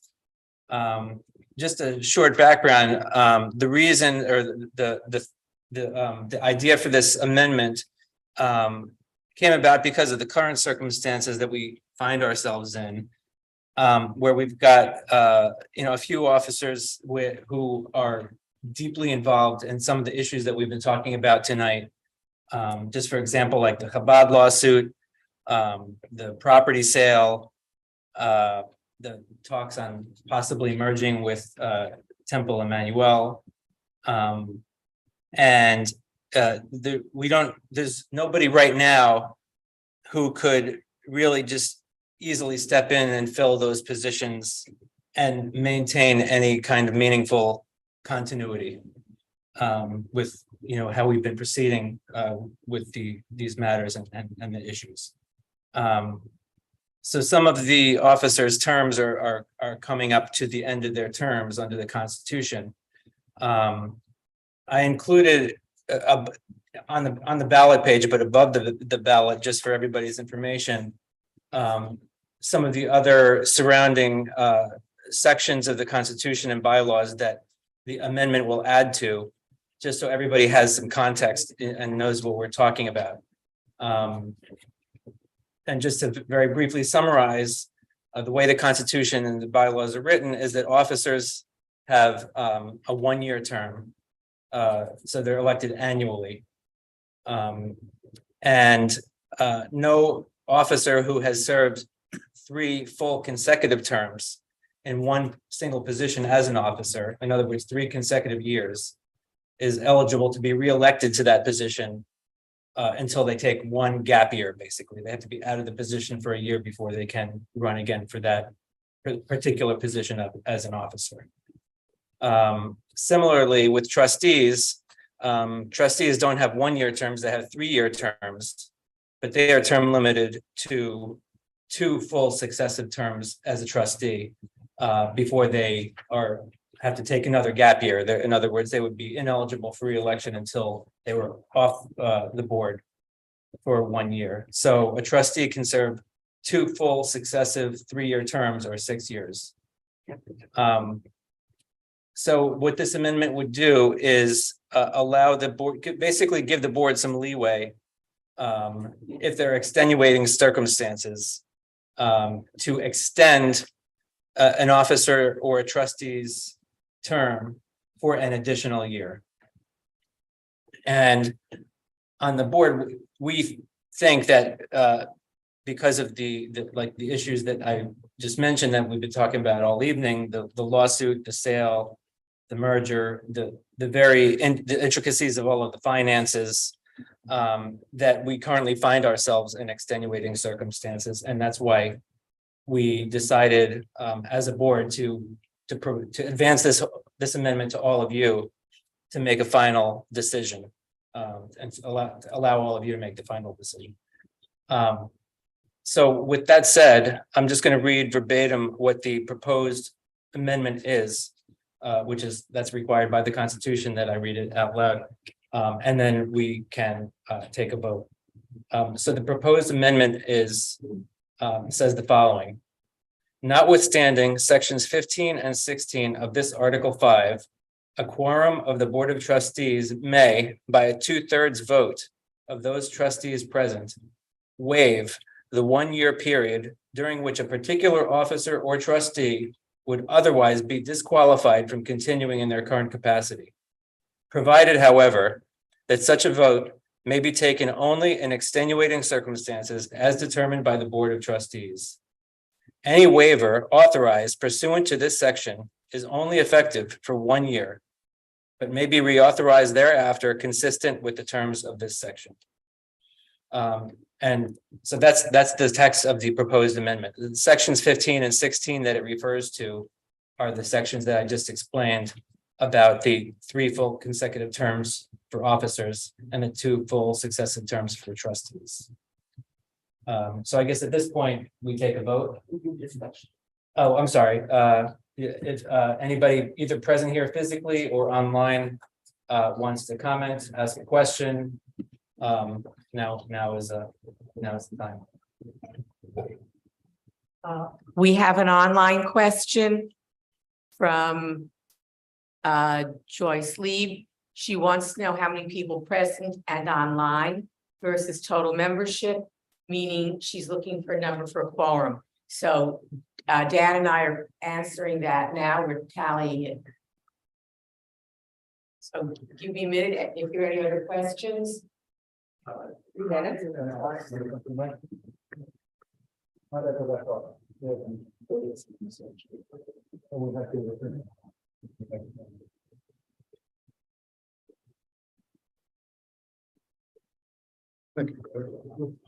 Concerning section 15. Where no person who has served 3 full consecutive terms in one position. Is this like, on the bottom here, is this like a, one-shot deal where so extenuating circumstances? That's kind of vague. If we defined it too specifically, it would be too constrictive, and we would find ourselves coming back to the congregation time and time again to propose a very similar but slightly different amendment. So we drafted it purposely, somewhat broadly, so that we don't have to do that. But the judgment, the board would have a meeting and discuss in depth whether there are extenuating circumstances, what they are, and then make a determination, their best judgment about whether it is actually warranted to waive somebody's 1-year gap. Would this be just for the board's decision, or would this be open to the entire congregation? Well, this would be the board's decision, but one thing to point out is officers are always elected by the board. Officers are not directly elected by the congregation. Trustees. Trustees are. I see, okay, thank you.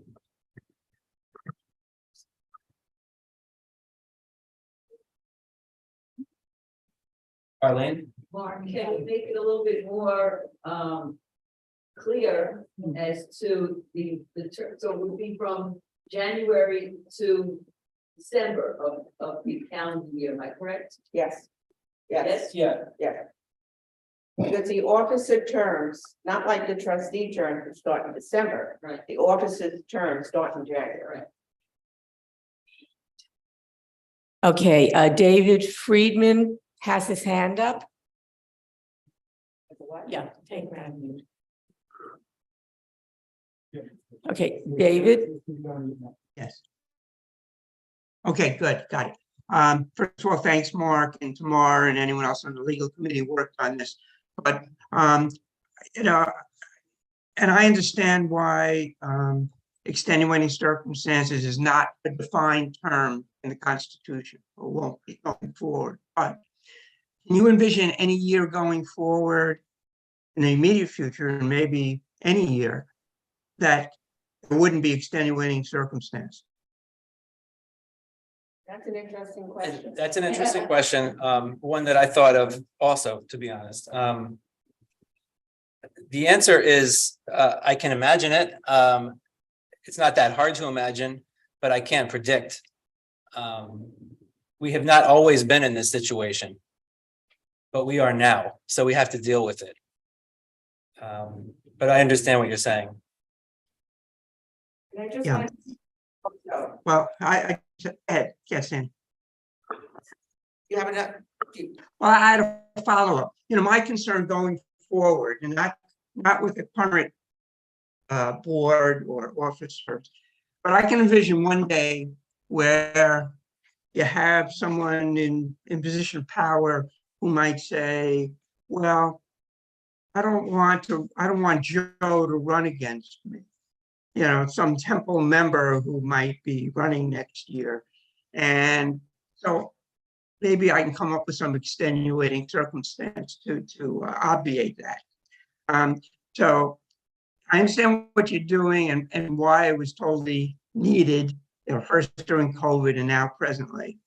But I wanted to piggyback on Dennis Cass's comment on whether once the board, and this would require a revision, but once the board recommends extenuating circumstances, whether that could come to a vote to the general congregation.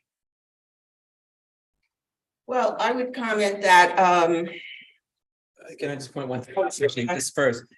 That's why it requires a supermajority of the board of the trustees that are present by the board, precisely so that a small group of people cannot basically hijack the whole election process. So there has to be 2/3 of the trustees that are present at the board meeting that actually would approve the amendment. Yeah, I have a question, and that's a good point, but I saw that, and this is my own naivety. How are absentee people who vote to abstain, how are those counted in a vote in general? To get a 2/3 majority. So let's say you have a dozen people, right? And you have 7 that are in favor of this, and 4 against it, and 2 are not. You know what I'm coming from. well, that's a procedural Yeah, question. I mean, as a matter of practicality, an abstention is equivalent to a no vote, because you need positive votes to pass a resolution. Right. Okay. Now, thank you for responding to my questions there. I appreciate it. Yeah, sure. Thank you.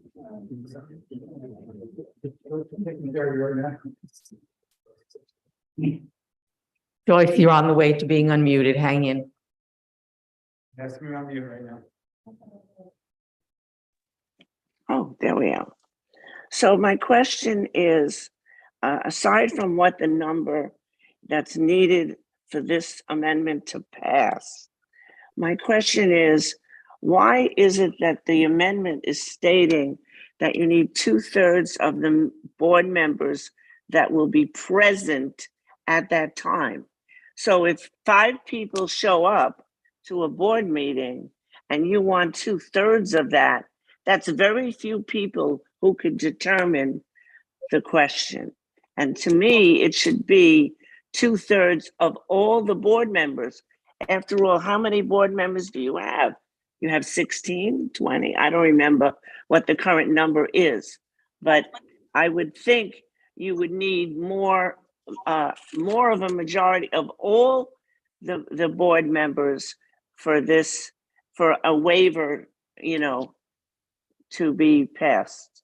Well, I don't know if you heard what I just said, Joyce, but in order to have a meeting, you have to have a quorum. Like to have the annual meeting, you have to have 20%. And the bylaws dictate what a quorum is, depending on the type of meeting. So with 5 people coming out of a 25-member board, we don't have a quorum. Zoom and here, 51. How many? 51, right. I wanted to add, does that answer your question, Joyce? Yes. Okay. But I wanted to add also that one scenario that David brought up is about people really wanting to hold on to power or, trying to grab it. That hasn't been the case at B'nai Jeshurun. The case of B'nai Jeshurun over the years, and most of us are here a long time, has been exactly the opposite. Whether with trustees, we couldn't get trustees, so one person would take an officer position and a trustee, or for officers. Now, I can speak for the 3 of us that will be affected by this amendment passing this year, and that's myself, Jerry, and Sharon. We're ready to go. Because it's been very, very exhausting and stressful and everything else. As much as we love the place, love the job and all that, I have no intention of next year doing this, because this would be my 4th year, and not counting the pandemic. And I know Jerry feels the same way, and I know Sharon feels the same way. So this isn't the situation now. It could come up in the future, like gesund. But for now, this is not the situation. You don't have people that really are just trying to stay because, they want that power.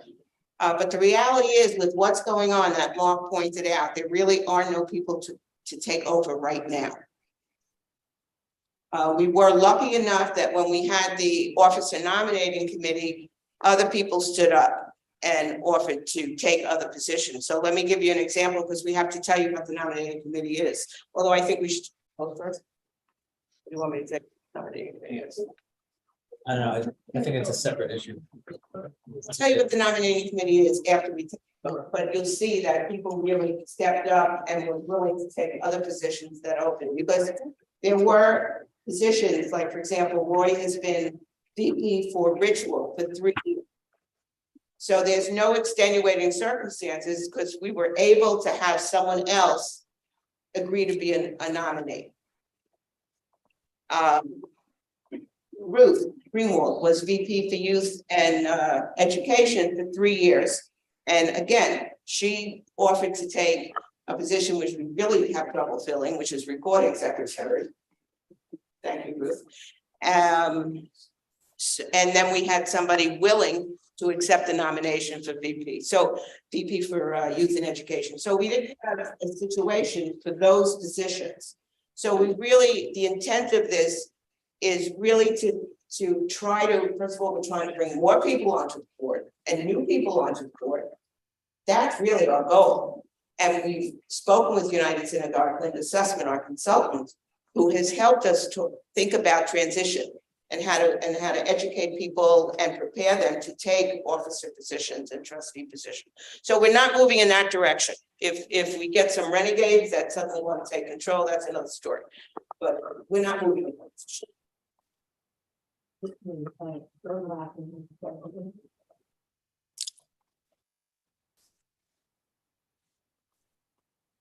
Yeah, am I unmuted? Yes, you are. So, first of all, I want to say I thank God for people who are willing to take these jobs. The salary I know is not high and it's not increasing. So first, and secondly, I want to say I will vote yes for this myself, but to still the concerns of people who are worried about power grabs, I wonder if it might be possible to sunset this, that is to have this amendment valid for 5 years.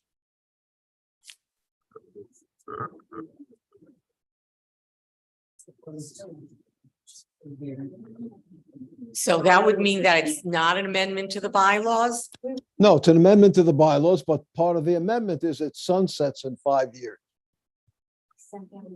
Right, what Laura's saying is you can't change the amendment right now, it would have, because it has to be approved by the board of trustees, then you have to have a certain amount of time to bring it to the congregation.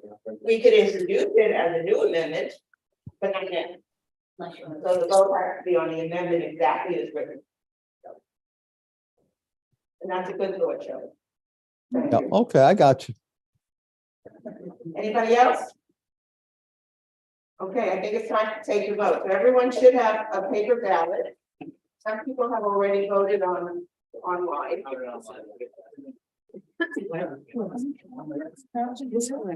Oh, right. Does anybody want a secret ballot? Yeah. Anyone want a secret ballot? You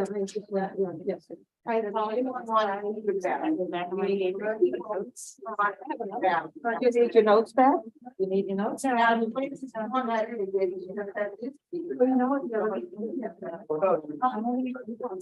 Corey as well?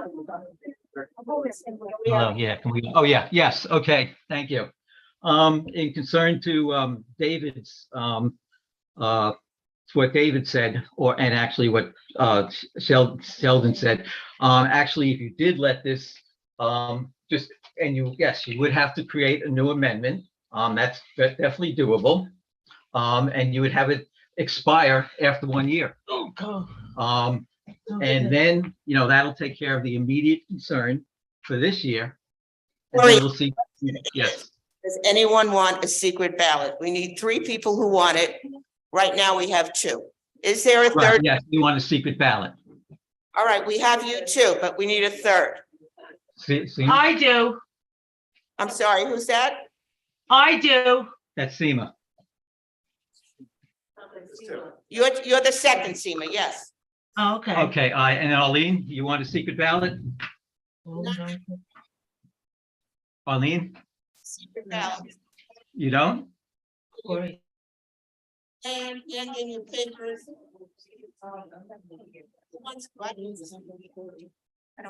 Oh, we'll take this. Okay, so we're gonna move on. Everybody's handing in their ballot. And we're gonna move on to an announcement of the slate for office. Do you know what it is?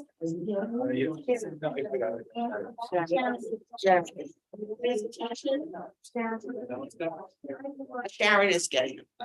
Sharon is collecting the ballots and we're gonna. Susan, there's a question in the chat.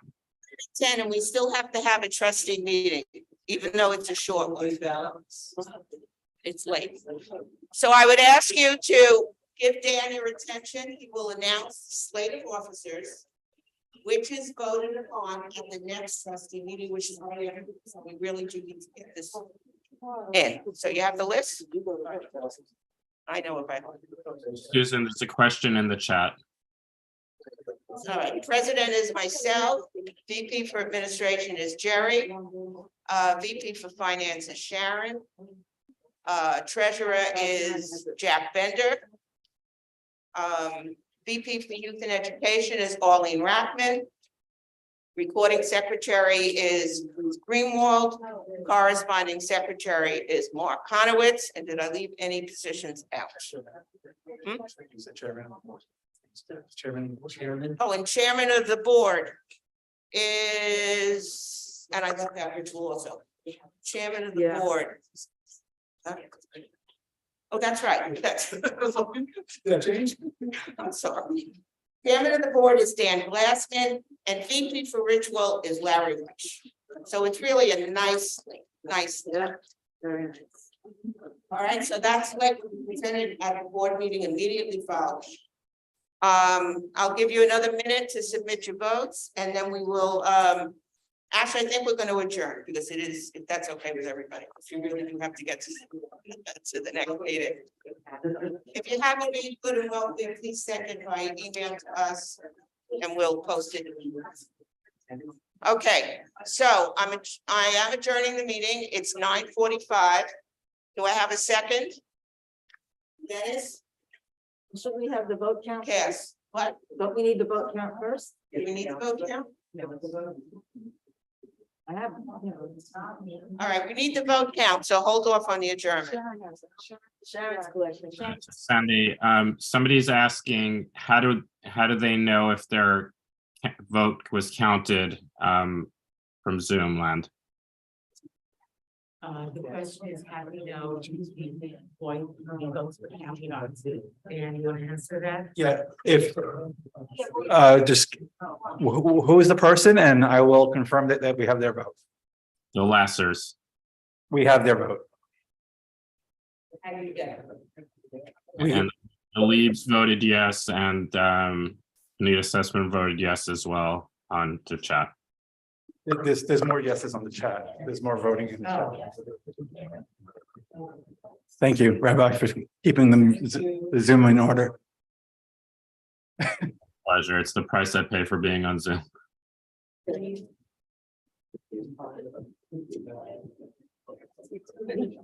You guys have to go to work. It's very quick.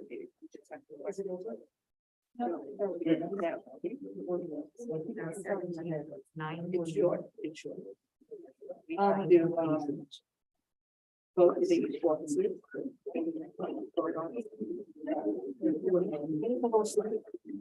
Your president is Jerry staying. Jerry staying, Sharon staying. That's assuming. I know. Ritual is Larry Reich. Is that staying on his treasurer? Jack is staying on his treasurer. Dan is going to be board director. Oh my God, I didn't get out of this. Jack. I just said it's a home before being here. Yeah, all the rapids.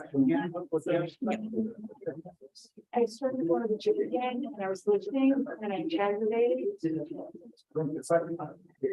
Judy Goldstein is asking if you got her vote.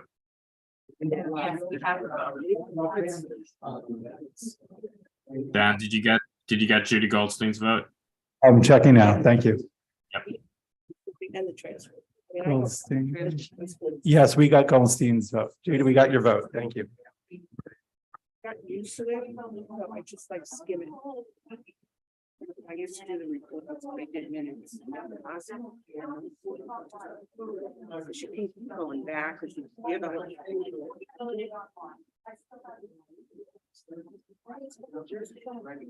All right, did all the ballots in?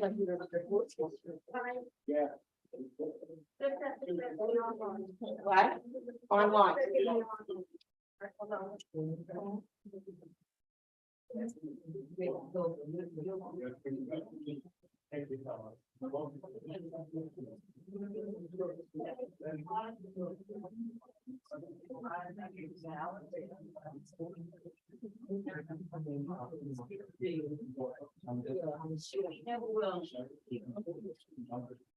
I really want to thank everybody from the congregation who is here personally and on Zoom.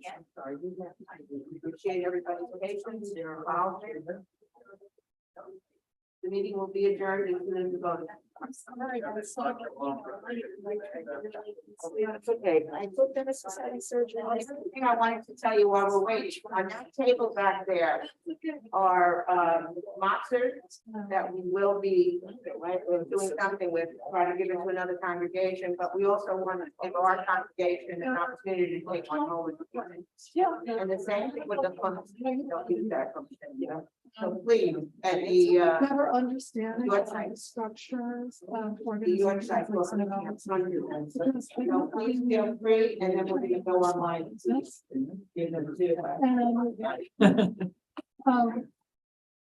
I don't think it is. As far as complementary, I don't have any particular expertise, just to give you a little common sense.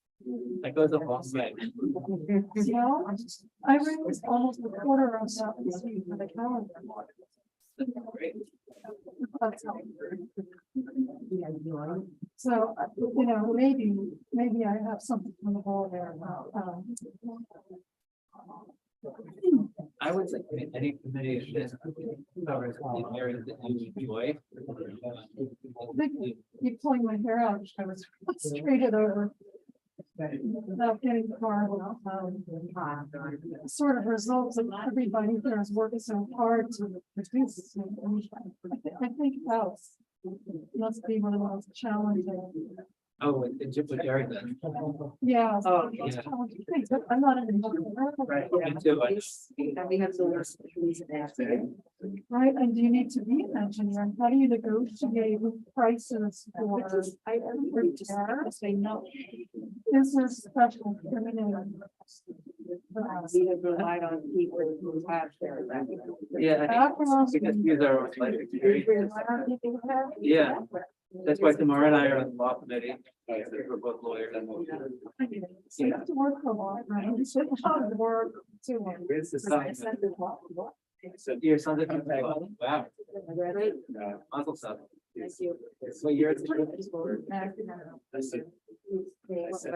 Teasing about something. We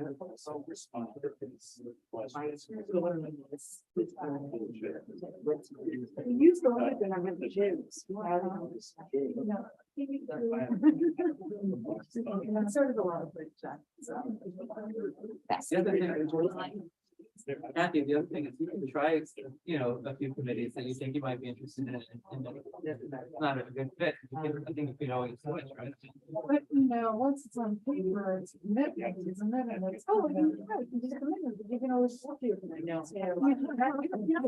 That's financial life. You know, and also even if it's something like special, something like, let's say, the house commitment. Just for example, like, you might not go do the house stuff, but you might have like a building of you know, we're coming in and questions. Yeah. You know, like, I think so, you know, it's drugs and all this shit. It's like, you know, the stuff I help.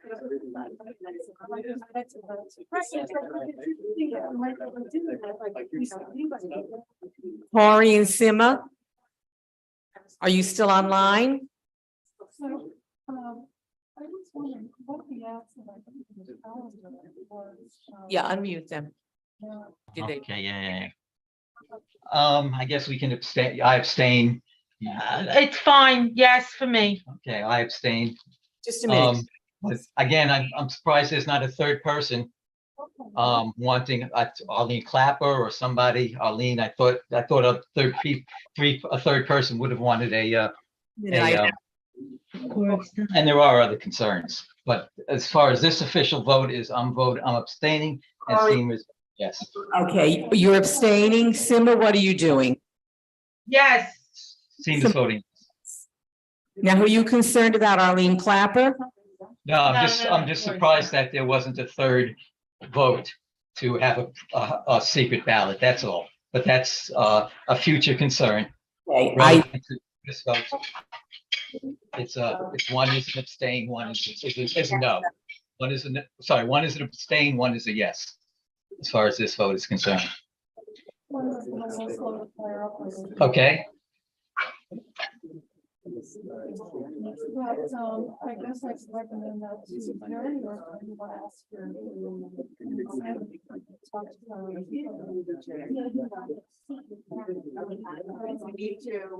So, that's, I can point people to different reasons.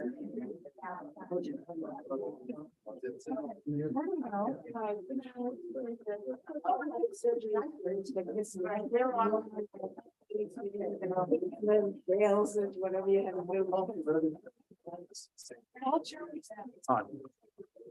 So Arlene Clapper, Arlene.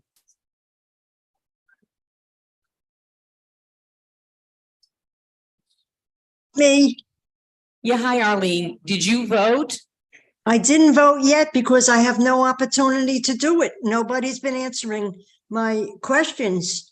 Okay, we can take your vote now. Do you want to vote? Yes. Okay, how would you want to vote? I want to vote yes. Yes? Okay, thank you. Thanks. Okay. I have it. Thank you.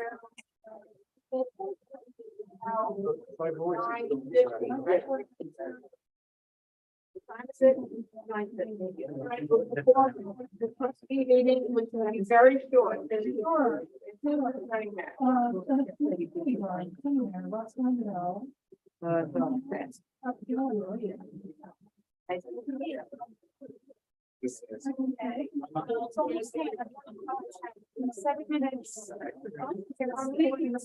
Oh, yeah. All right, we're going to the go on the side.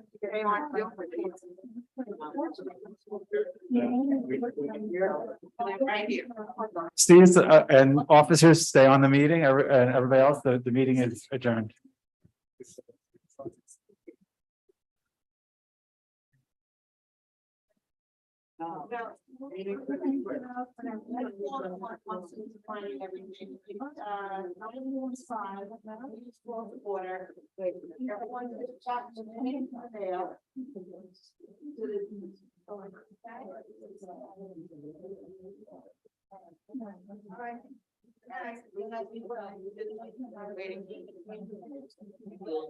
Okay, the meeting, the trustees is, Board of Trustees is called to order.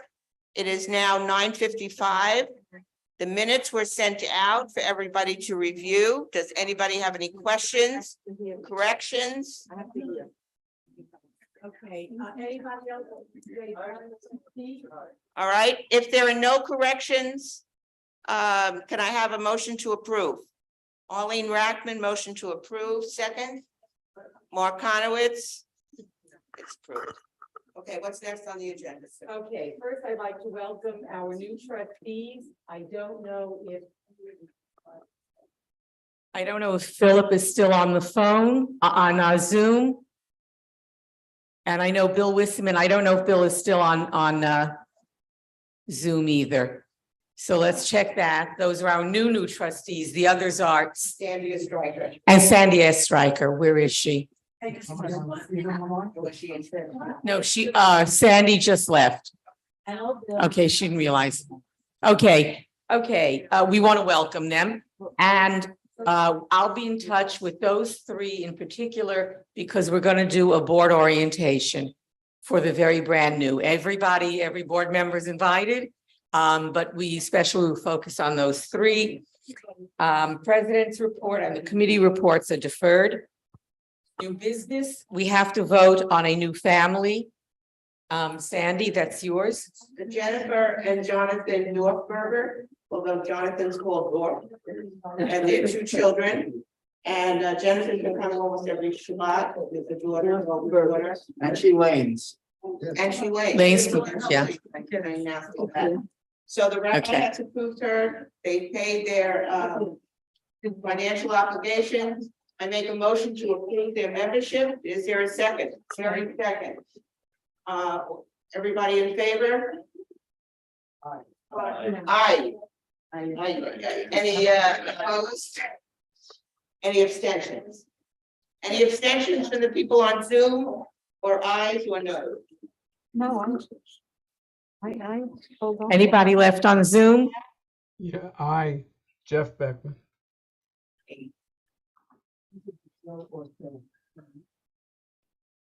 Oh, okay, Seema, What? you're on the board. Right. What do you want me to do? Just let them know you're on the board. I'm here. Okay, yeah, I'm here for you, Sima. I'm here. So the new member's been voted in. Yes. The last item, good and welfare. Somebody better have. No, we have a vote, on the officers. Sorry. Right. Is Arlene gonna vote me? I don't know. Repeat the slate. Sit down, Corey. Then is Sandra Conrad. Went to sit down. Ruskin, VP of Finance is Sharon Rimmer.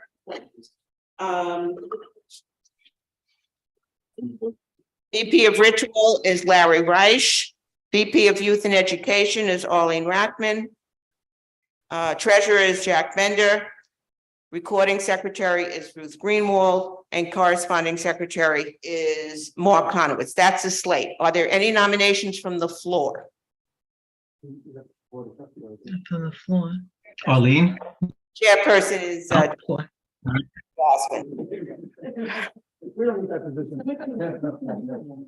All right, first of all, I want to thank the outgoing trustees. No, she didn't want me to? Going She didn't? Although I think You did anything, man? there's something else. Yeah, all right, so if there's no nominations from the floor, the secretary will cast the deciding vote. Anybody online?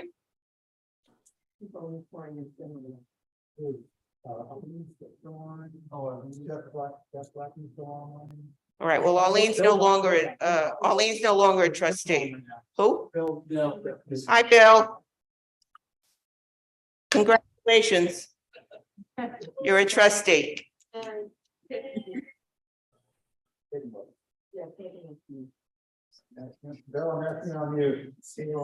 Okay. Okay, now you can hear me. Thank you for the nomination. Welcome, thank you, Bill. Thank you, Bill. Let me repeat, are there any nominations from the floor or from your computer or wherever you might be? For the officers, yeah. This is only offices, trustees were already voted in. Yeah. Just to make sure we covered everybody. Speak now or the rest of it. Okay, so that if there's no nominations from the floor, then the secretary casts the deciding vote. Welcome, everybody. Thank you, everybody. And go ahead, Sue. The schedule for the next year of the schedule for the next trustees board meetings for the coming year, please put them in your calendar. It's obviously, we originally had June 4th. It isn't, it's June 18th tonight, but every other date other than January is correct. So please, please put them in your calendar now. Last item, good and welfare. Good and welfare. Mazel tov to all the trustees and mazel tov to us for another year. If people need the dates, they're on the agenda. Here, yeah, the board agenda. Just And Claire will continue to send out the reminder about the meeting, but this is so you can hear. it's January 18th. So the trustees have taken their turn. Officers will start their turn. Okay, Okay? The next meeting is the beginning of February. it's February 1st. We meet generally first Wednesday. Yeah. Anybody else need the dates? I think we're good. Okay, a motion to adjourn. Everybody's making it. Okay, all right, thank you, everybody. Thank you very much. Just help me move this table up the. I don't think anybody took the books. Thank you, everyone. All right. So tired. Hey, everybody. Good night. Good night.